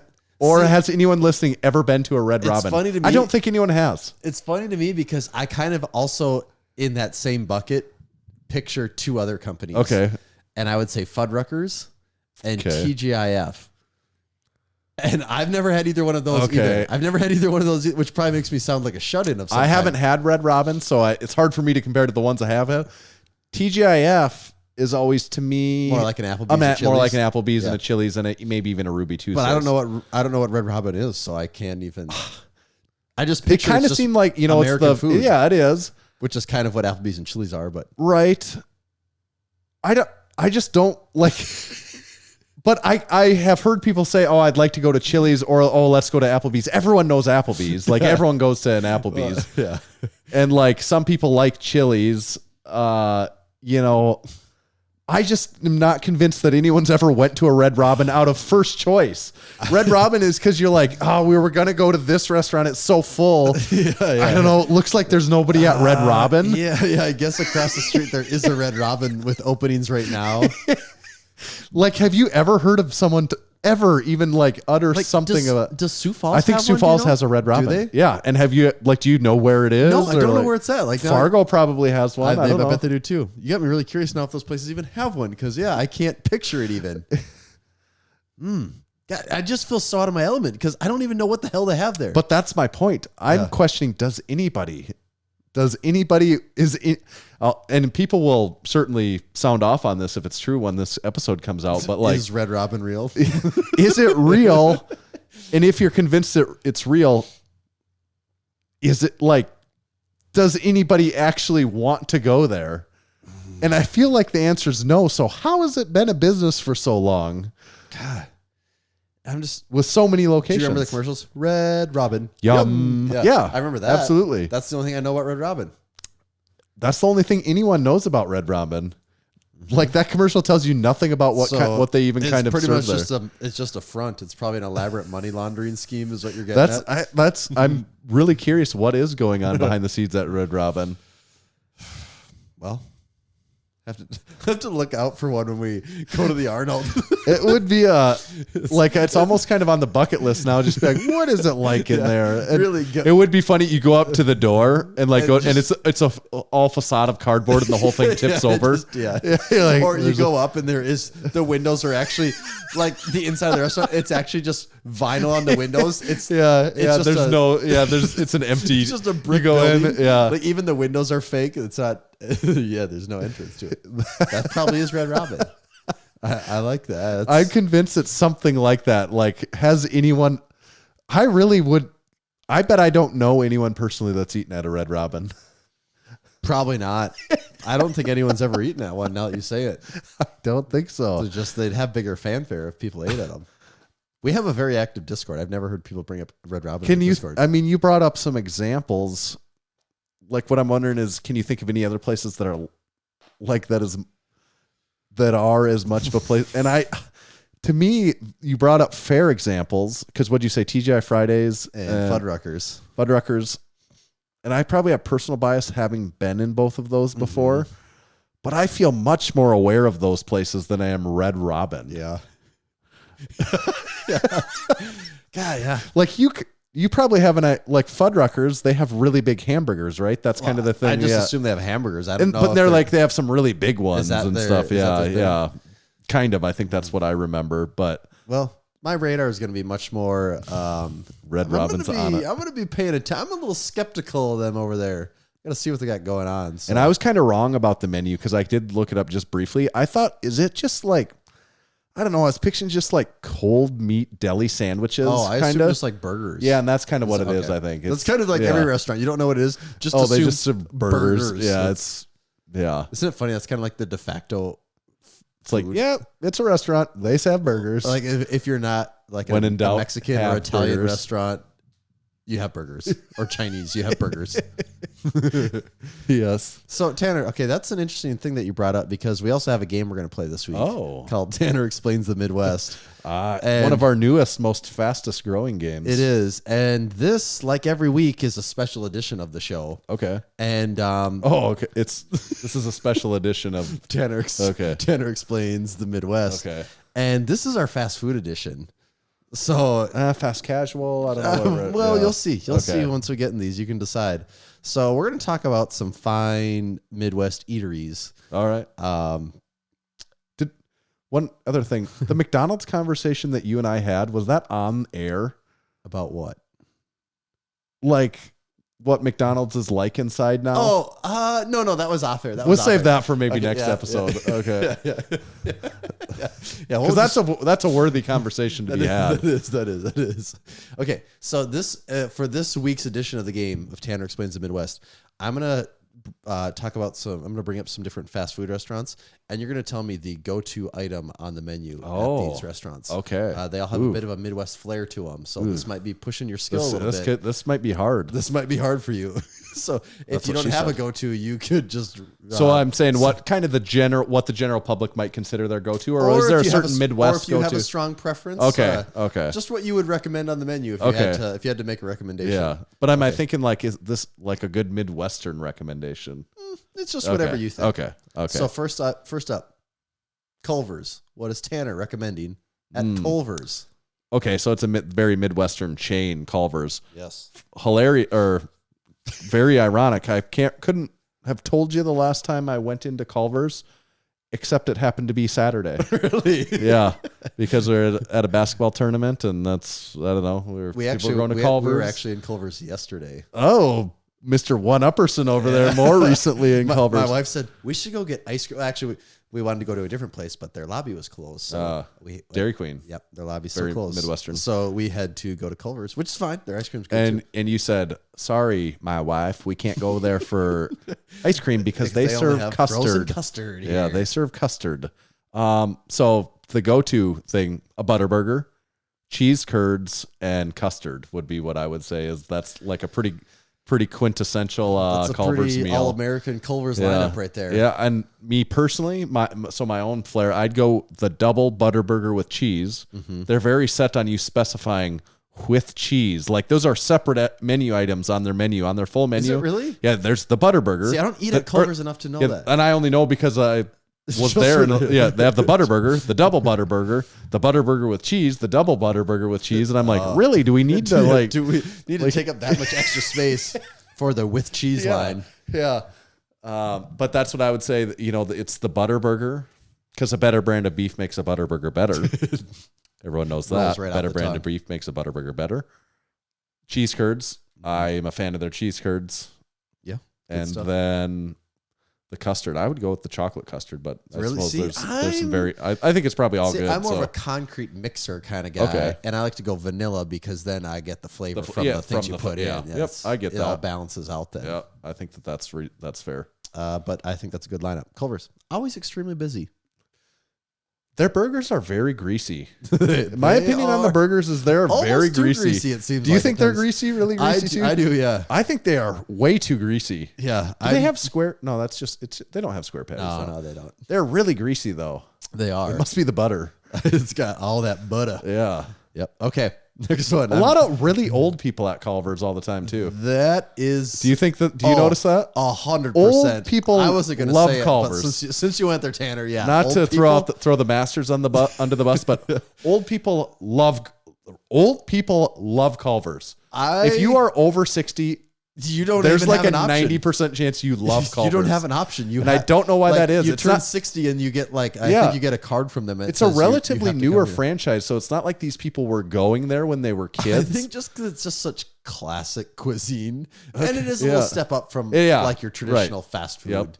Yep. I think that's in what way is it really a step up though? I mean, I kind of feel like I agree with that statement, but if I really sit down and think about it, like especially having just been in there, I'm like, kind of seems like cheese curds for one. There you go. But then, like we were just talking about how greasy their burgers are, but they do feel a little more substantial. Right. Maybe a little less like processed beef or something. I don't really know. Process isn't the right word, but like feels a little less artificial, right? Than some other burger places. Yeah, I guess that's how I would say it. But I just don't eat a ton of fast food burgers either. Though, so I think that's kind of true though. Okay, old people love Culver's though. They do for sure. They don't have the option; they have to. All right, this next one I'm really curious what you're going to say. What would you recommend on the menu at Caribou Coffee? Oh. God, I would recommend going with my wife so she could order for me. We got a Scooters coffee. We do have recently, a Scooters now, and my wife got me something from Scooters, and I said, I don't know, I like black coffee, but it's like you're making a special trip, like so maybe I don't want something that has a lot of sugar in it, but you maybe could get something with a little flavor. So she got like some, with like a 2% latte, or something like that, with maybe like a half pump of something. Sure. Yep. Sounds all. So we're saying Caribou Coffee a Midwestern chain? They're based out of Minnesota. Okay. So I don't know how far they go, but I think they're kind of more upper Midwest. I don't think they go too far. If I really was there by myself and under the gun and with people and in a line, I would order a Americano. Would you really? That's what I would do, I guess, because I've had that before and it kind of seems just like black coffee to me. Well, you know what it is? Not really, no. Well, so an Americano. But that's what I would order it without exactly even knowing what it is. But that's what I would order because I've had it before. An Americano it's basically black coffee, but instead of getting your cup of coffee with coffee grounds, just drip coffee, it is an espresso shot, and then the difference is made up in water. Okay, so it's kind of like a cup of. It's basically an espresso shot that's been turned into a cup of coffee. I don't like the sounds of that as well. Now that we've explained, but that's kind of. But I mean, it is very coffee adjacent. Right. But that's why I've gotten it before, and I'm like, yeah, this is coffee. I like coffee, so that's good. I like black coffee. I do too. And that's my. But I have a kind of a problem going to a place like that and ordering black coffee because I'm like, why am I here? Yeah, I have black coffee at home, and it kind of tastes like this. There's a cup of shitty black coffee at work that I could have right now. Honestly, like I can't. I don't know. I'm not. I like coffee, but I'm also not. I don't have a refined palate. Well, I like mostly. I can notice the difference in how different black coffees taste. I have a hard time saying like this one tastes significantly better than another one. Right. Like if anything, you're like this one tastes stronger than this one. That's the biggest difference for me.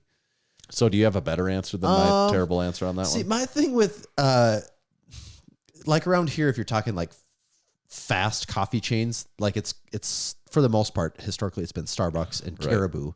Caribou being it more of an upper Midwest thing. My knock again, their naming is a little too cutesy. They get a little too cute with it. Like Starbucks, for the most part, it is kind of the name is kind of what it is. You can kind of sort of say that name at most places, and they get what you're saying. Right. Where at like Caribou Coffee, it's the Northern Lights latte, or it's the mocha campfire, whatever. Like they have more of those. They've branded the names a little more. Which I guess to their credit maybe adds to that experience. But it is like sometimes I go there, I'm like, I want a caramel macchiato. Like, where is the caramel macchiato? And then it's the caramel high rise or something. Like they have different names for everything. Like most people aren't ordering black coffee from those places, right? I don't think there's a ton of people that do. Because like those, it's not really like some of it's barely coffee. It's almost like this is like the bah humbug view of it, but it's more just like dessert beverages that you're going to get on a lot of them. Yeah, a lot of them are really loaded with sugar. Right. Like they're just kind of like it'd be like, I go to Dairy Queen and get a chocolate milkshake. Like that's basically what, like if they put caffeine in the chocolate milkshake. Like that's kind of. I always tend to, I personally like to, for the most part, go after the things that are more coffee based and then maybe just have like a light splash of flavor of something else. That's not this whole blended concoction of everything with in the world, but 50% of it filled with whipped cream and then there's all this ice and sugar and all these different flavors and a pump of this and a little bit. No, I don't do that. I usually keep it pretty simple. So, all right. Okay. Next one on the fast food Midwest edition. What would you recommend at Taco John's? Taco John's, of course, a Massenomics staple. Okay, seasonally, if it's Christmas time, the nachos. Nachos Navidad has to be discussed. Although that's not really what I would order at Taco John's. No, it's not really what anyone wants to order. No, for certain occasions, 6-pack and a pound could make a case for itself. Which, for people that aren't familiar, 6-pack and a pound is 6 tacos. Yep, and with a pound of potato Olays, which we've talked about before. Mm-hmm. That makes a case for itself in certain settings. Do you get the cup of nacho cheese with your Olays? Definitely. Yeah, you got to have. You have to get that with it. Nacho cheese. But the correct thing to order at Taco John's is the meat and potato burrito. That's really hard to go wrong with that one. That's what you, if you ever get to go to Taco John's for the first time, what you want to order is the meat and potato burrito. I'd say that's their most signature item. And if you're me, I probably want to order 2 meat and potato burritos and potato Olays and the nacho cheese sauce, because one meat and potato burrito is not all that big. For the average person, right? Probably. Yeah, that's true. For the average person, it's going to be enough. Like, I don't want you to be setting the stage where people think they're getting like a little soft shell taco. Like sometimes what I'll do, honestly, is, if I'm getting Taco John's in a driving situation, what I'll like to do is I'll just order 2 meat and potato burritos. Mm-hmm. I won't get potato Olays. Yeah. They're Olays in the burrito. Tough. Yeah. So I get 2 meat and potato burritos, and I'll get like one. Ground beef is the preferred meat from Taco John's, in my opinion. Absolutely. Sometimes I will, just to spice it up, I'll get 1 meat and potato burrito ground beef and 1 chicken. I don't know if I've ever had a chicken meat and potato burrito. It's good, but the beef beef is better. Yeah. It's like ground beef is always better, almost. The flavor profile with the ground beef and the texturing. All meant to work together. Right. I would be outside of, occasionally, like I might. No, I don't. My wife orders hard and soft shell tacos. I don't get those. Oh no, it's just not enough there. I'm not going to go to a place and order hard shell tacos either. So I'm just trying to think of the last time I was at Taco John's where I didn't get either a meat and potato burrito or a grilled stuffed taco. Those are the 2 that I always go with there. Okay, a grilled. They do actually. Have you ever had their breakfast? Oh yes. Okay. The breakfast. Well, they have a breakfast meat and potato burrito. They do. They also have like a spicy, or it's their spicy chorizo sausage burrito. Okay. And the way they get to the spice is they just dump a ton of jalapenos in there, which is kind of weird for a fast food place. Yeah. And they don't like it's Taco John's breakfast is very good. Yeah, and it's not like they just sprinkle some jalapeno. Like there's actually some bites where like that bite was all jalapenos. Yeah. It's an odd amount. So they got that going for them too, I guess. I had the tacos are tiny. They're very, very small. Like you get a soft shell taco, that's I could eat that in 2 bites. Yeah. And I'm not exaggerating So did you that. see they now have a thing that's not just a 6-pack and a pound anymore. They have You're not saying the 6-pack and a pound is going away. No. I thought it was the first time I saw this, but then I realized Because that would be a travesty. they kind of like have built off of that. They Okay. made another item here. The family pack and a pound. Okay. So is it more just bigger? It is Well, it's still a pound of potato Olays, still- obviously. Yep. And maybe it's actually just the Is that family 4 pack. containers of potato Olays? No, a it's pound 2. is- It's okay. 2. I don't want to mess this up, so I'm gonna look. But Is that really a pound? maybe it's weight before it's. I don't know. Here it is. Okay, so it is. All right, load. Here we go. What page cannot be found? Come on. Okay. Family, they took it off the menu. Here it is. Family pack and a pound. The price is significantly more. 6-pack and a pound is like $10-ish. Yeah. Family pack and a pound is $16. Oof. But Not a budget I think you might like this, Tanner. It comes with 2 beef meat and potato burritos, Okay. 4 beef soft shell tacos, and 1 pound of potato Olays. So 2 of the basically- tacos are upgraded to meat and potato burritos. And it's $16. That's not bad. So you're getting pound of potato Olays, 4 soft shell tacos. But I mean, you're still getting 4 soft shell tacos is the downside to that. Yeah, but there actually is something there where my son likes soft shell tacos. For my family, it would work great. Right. Because I'd have the burritos myself. Right. So- No, there's something to that actually. So something to think about. Yeah. Okay. I think we'll circle back around on that once I've tried it. All right. Final one. Final restaurant on the list this week, Tanner. Okay. Pizza Ranch. What's the deal? What's the deal with Pizza Ranch? If you've ever ordered pizza, like specifically ordered pizza, like for Like, delivery you or say, carry out, or wanna I get a want pizza.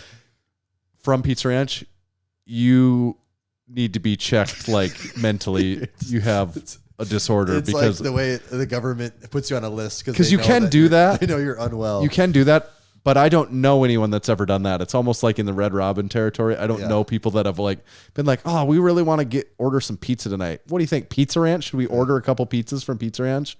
If you did that, It's not a thing. do not just. Here's your warning: don't do that. If you're not Midwest savvy, like the real Midwest advice is don't do that. And it's not that bad pizza. You just don't do that. No, you That's don't not do how that. It works. Pizza Ranch is a buffet. Mm-hmm.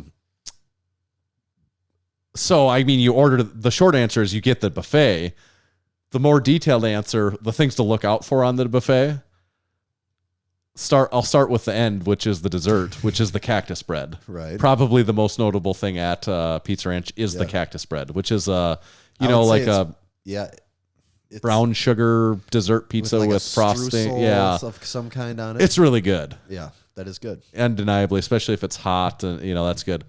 Although it be named Pizza Ranch, I'd say another thing you need to make sure to hit up is the fried chicken. Yeah, I'd say probably their 2 signature items are cactus bread, which is the dessert pizza, and fried chicken. And that is their thing. The chicken is good. I really like their fried chicken. It's damn near as good as it's up there for my fried chicken list. And I like fried chicken. We can't get fried chicken anywhere in town. We don't have KFC anymore. I know we don't have can't really KFC. The only other places you can get it, and you used to be able to get it at the airport cafe. They had they're that's right. well known for their fried chicken actually, but the only other places are like the grocery store, delis. The deli counter, yeah. But Pizza Ranch has really, really good fried chicken. Other things I'll throw out there, they have chicken fingers and mashed potatoes. Not bad. I always go for some mashed potatoes. Sometimes I might kind of have wings of varieties. It's only out there. it's certain days they have the wings, or Yeah. certain days they have the chicken fingers. Before the start of the line is always the cheesy bread. It's pretty good. Yeah. But the secret to that trick is you never it's a buffet style. So if you go up there, never even bother, even if it's a brand new because it's cut circular like a pizza. If it's a brand new thing of cheesy bread, cut out the centerpieces and just take the center ones and leave the edges for some other poor sucker. Don't get the edge pieces on the Pizza Ranch cheesy bread. And then their pizza's not that good. I mean, it's not bad. It's not that good though. It's not Like out of all the Like pizza when I'm craving places, pizza, that's not the pizza that I have in mind. never. Like you'll go and it's serviceable. You'll eat the pizza. Yeah. I don't even know what Chuck E. Cheese's pizza is like, but it reminds me of whatever Chuck E. Cheese has for pizza. Something that a rat would serve you. Like the pizza's not that good. It's not thin crust and it's not a thick hand toss. It's like, Yeah, I don't. Yeah, it's not. You're right. It's not thick, and it's not exactly like a thin. it's not a crispy thin. Yeah, I'm not sure what you would call it for sure. Their taco pizza's pretty good. See, If you like taco yeah, pizza, I'm not that's a big taco separate pizza thing. guy. Yeah. Like I love tacos and I love pizza, but I'm not a big taco pizza guy. They have is it called the Denver or they have some catchy names. Oh, yeah. Or Bronco, The Bronco. maybe. Yeah, the That's Bronco. the one that I always remember. The Bronco one is not a What's bad on pizza. that? I It's think like that one has like bacon, bacon and pepperoni and and maybe beef Canadian and yeah, bacon or something like something, that. The Bronco's not too bad, but their pizza's not that good. Don't go there for the pizza. You go for the buffet. Yeah. It's the whole thing. Yeah, get the fried chicken, get the cactus bread, get the mashed potatoes and gravy is pretty decent, and then just get a little pizza just because you're at a pizza, Yeah, pizza you gotta buffet. get the pizza. Yeah. Yeah, They do have a soft serve ice cream machine. that's true too. So you can get that at the end.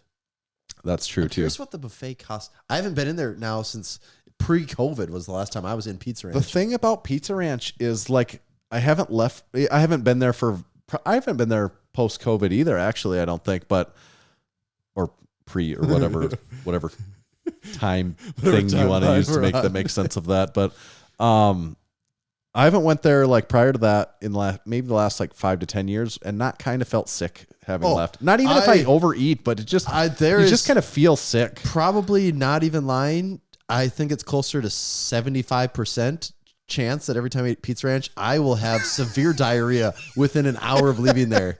There's not many restaurants I can like say that Where it's like almost a guarantee. So then you're like, is it worth it? Because there would be times where we'd be driving around, you'd be like kind of hungover, and you'd be like, where are we going to eat? Like, it's like a younger time. Yeah, all you had to yeah. worry about was like what you're going to Yeah. eat on the weekend. And someone in the car would suggest Pizza Ranch. You'd be like, I'm already hungover. I don't need diarrhea too. Like, it was just like, I already but borderline have diarrhea. Let's not like. I don't need to make this whatever I'm going on like even worse. So that was kind of sort of the nail in the coffin for me for Pizza Ranch. Was just the last several times I had it. Yeah. Just did not sit well for I couldn't even make it an hour. I used to love Pizza Ranch when I was like in Oh. high school. In It was high like my school? favorite place to go. For me, too. I'd be like, yep, Pizza Ranch every time. Sign me up. Even in college, kind of. Me too. Yeah. It was. I used to go there a lot in college. That was like the first place I ever had buffalo chicken pizza, and I thought that was so crazy. And now it's like pizza has just turned into this thing of like, all right, what can you put on? Right. But yeah, you get the buffet at Pizza Ranch, but I don't know. Maybe don't go. Yeah, you got to try it once, I guess. You need to decide from there. Everyone should go once. Yeah, I mean, you'll at the very least you're going to eat a ton. Yeah, you're gonna get no shortage of food. And it always used to be pretty cheap. That's why I was curious though, is what their pricing's at nowadays. I Because bet it's $10, isn't it? probably, but for a while it was like $8, which you can eat a lot of pizza and fried chicken and all that stuff for $8. Yeah. That doesn't take long to cross that threshold at many places now. All this bad mouthing it though does kind of make me want to go there and eat it. With all that stuff being Thinking said, about the chicken, I still do want to eat it. I would. Their fried chicken is really good. Yeah, I would still 100% take a chance on it again. But going into it knowing there's a good chance you'll be sick when you get done. I just like preparing myself to be. And hurt then you get again, done, you're basically. like, oh, yep, don't need to go back again Good soon. for a while. Yeah. Well, and we also left out. They do have a full salad bar too. We left True. that part out. Yeah. Which, I don't if care you about really that. want to feel like but- you're doing some fine dining, you start with the salad bar, right. and really work your way through. I have a hard time like wasting much of my stomach know. space in a buffet on the salad bar though. Yeah, it just feels like it's a formality that you're supposed to do it. Yeah, and I like that they've got the salad bar classics too. You know, they got the peaches in the like sauce, the peaches you would get like in high school. Yeah, and they've got the peaches like that, the chocolate pudding container, and the cottage cheese. They've got all those are like the quintessential. Yes, we have salad. We also have these sugar sauce peaches, like just swimming in sugar sauce, chocolate pudding. Yep. And cottage cheese. I had a buddy in high school that was one time. He's like, I'm just going to see how much chocolate pudding I can eat at Pizza Ranch, and he ate a lot of chocolate pudding. Yeah. I mean, it's not bad chocolate. If you It really is the generic chocolate a good pudding. fat hack at Pizza Ranch actually is get the cactus bread and chocolate pudding and dip it in the chocolate pudding. Okay. It's I real can fat. see it. I feel Yeah. like that would just kind of. I feel It's like, like, those is two it don't necessarily go together. No, it tastes pretty good, but I would enjoy each of them separate. Yeah. I don't know what together on that. dipped. Not like nicely layered, but like actually dipped in it. Scooping. It's like Yeah. a way to get the pudding into your mouth. It's just a vehicle. Yeah. All right. Well, that is Tanner's fast food guide to the Midwest. That was good. Those are good places. All restaurants. If I had to rank them, based out of the Midwest. what was it? Taco John's, Culver's. Actually, I and think Taco John's is based out of Wyoming, so they're not technically they're the west. Midwest, but Yeah. But they're prevalent Yeah. in. The What would you Midwest. rank that order in on those? What was it? Taco John's, Culver's, and Pizza Ranch. Was there one more? Caribou. Caribou's last. And they kind of aren't Yeah. necessarily in the same ballpark Right. as those other ones, Right. being that they're a coffee place. Caribou is number 4. Mm-hmm. Taco John's is number 1. Those other two are pretty tight for me. I maybe unpopular opinion, and maybe doesn't even jive with what I just all said, but I would go Pizza Ranch 2 and Culver's 3. I'm not that big on Culver's. It's fine. I think I would go Culver's 2 and Pizza Ranch 3 just because. And I think that's fair. Just probably because if more I'm going to common. get pizza, I'm just going to get pizza in so many more places. If I'm going to get a fast food burger, Culver's is still going to be high on the list. That's a good. That's Like if I'm going to get a fast food burger, number 1's probably going to be Wendy's, and I'll Yeah. probably put Culver's at 2. Yeah. What do you like better overall, Culver's or Dairy Queen? Overall, See- you have to factor everything. You know, Yeah, like you and can't both- just say I like It's- Dairy Queen better yeah, for ice it's cream. tough because yeah. both these restaurants, 99% of the time, only getting their ice cream. I'm like hardly ever Right. eating at these restaurants. Dairy Queen's food is not that bad in my It's opinion. not that bad. I think a lot of people like their chicken tender baskets. See, and I have And I don't getting order. I don't chicken order that. tender. No, I know. I don't get 'Cause that. You but get the white but people, gravy at- people at like Dairy go Queen. crazy for like the Dairy Queen chicken tender baskets. I love the memes of like, you're 10, your mom says you're going to go out to eat. What do you order? And like it's like chicken tenders, a cup of Sprite, and fries. It's just like no matter what it doesn't matter the restaurant, but This is that's what like you're getting. yeah. God, it's tricky because I do really like Dairy Queen ice cream.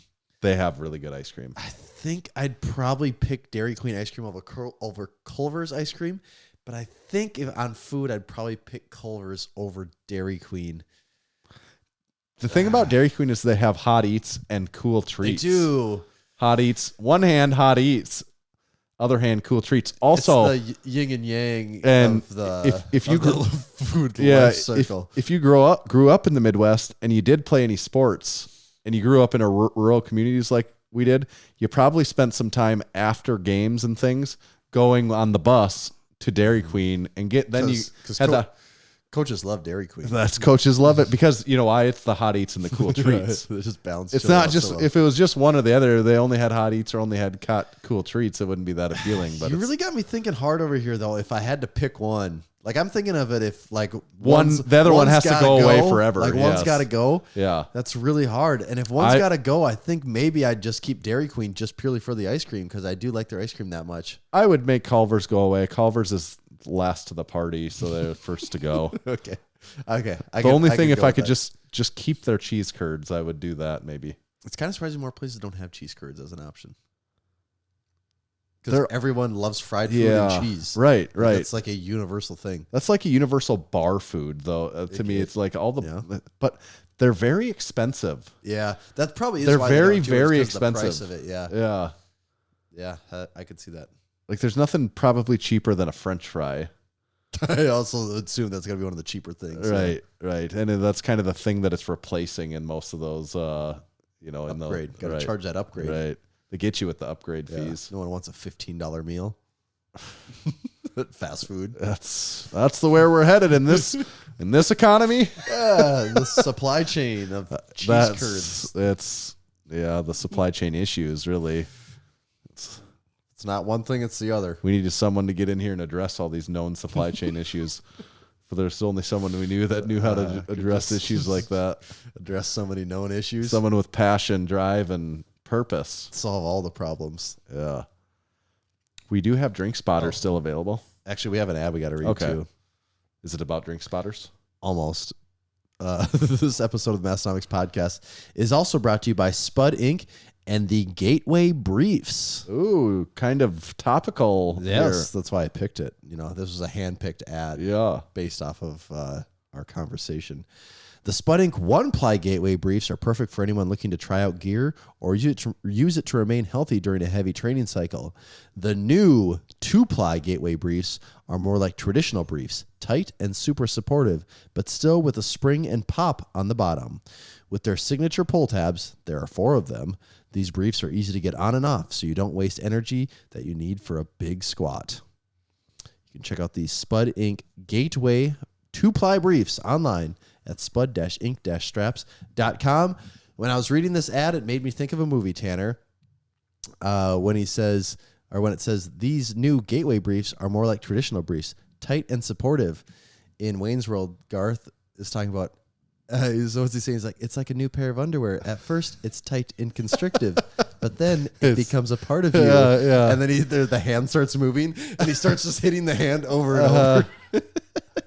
That's almost a meme in itself right there. That is. Get that That on. is, Get yeah. that on Instagram tomorrow. That is a good one. Equipped lifters describing their new briefs. At first, it's tight and constrictive, but then it becomes a part of you. Yes. Don't forget that. I'll put it on my list right now. That is a good one.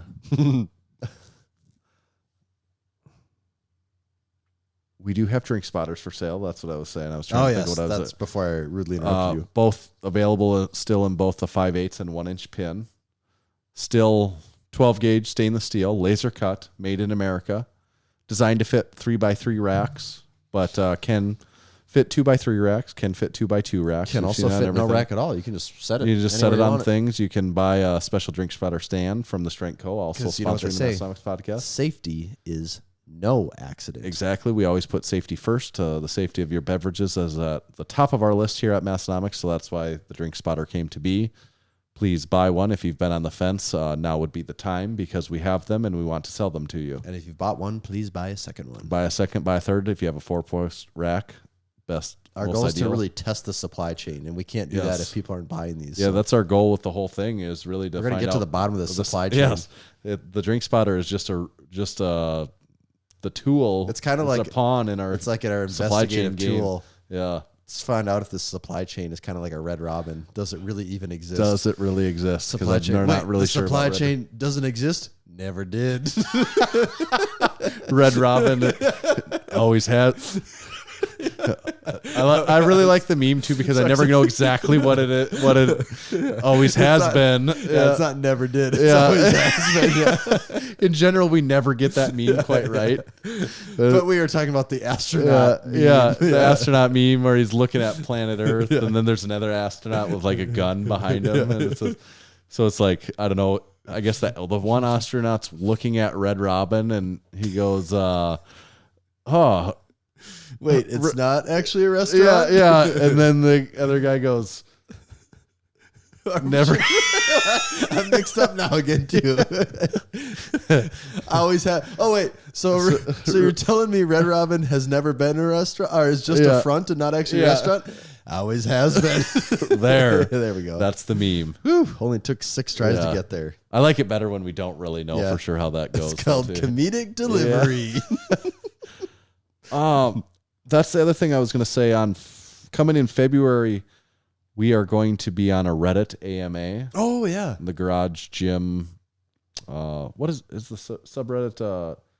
Is it Garage Home gym or garage gym? Home gym. Yeah. I think I think it's just the home gym subreddit. It's just far enough away that we haven't looked too closely yet. Right. It's going to be coming up mid-February. I think it's February 16th. I think is the date, and I think can tell you. Yeah, I have it in the is. old I think calendar here. That's the plan. We're going to be on there on February 16th. So get your questions ready. You're going to be able to ask us anything. Woo! And it's a big subreddit too. I think there's like close to 500,000 people in there.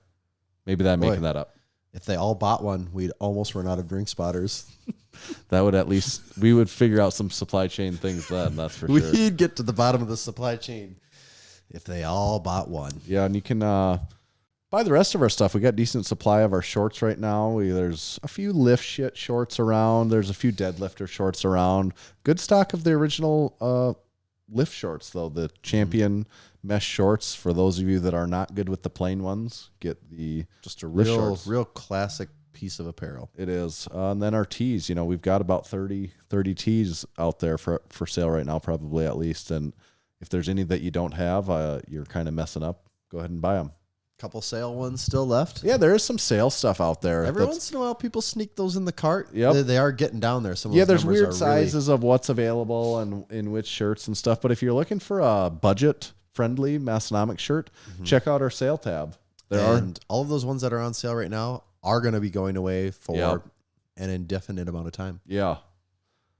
The supporting memberships would be the only other thing we kind of already touched on. The supporting memberships. Massenomics.com/join. We'd love to have you sign up. It does. It helps out the podcast. It does in at least roundabout ways. It goes back into everything. Essentially, goes back into the podcast in one way or another. Yep. You get to join a very active Discord community. You get access to... No, the activity is it's increasing too because more people are joining all the time and I'm seeing more activity. Then have the shot at getting supported on the supporting members section. And that's really the ultimate goal, isn't it? And you also get to hear the first 30 minutes of the podcast before everyone else does. Sometimes you get some insider... we get to read your comments while we're podcasting. That's true. And sometimes you get insider info as to drops. Every once in a while, maybe you get a...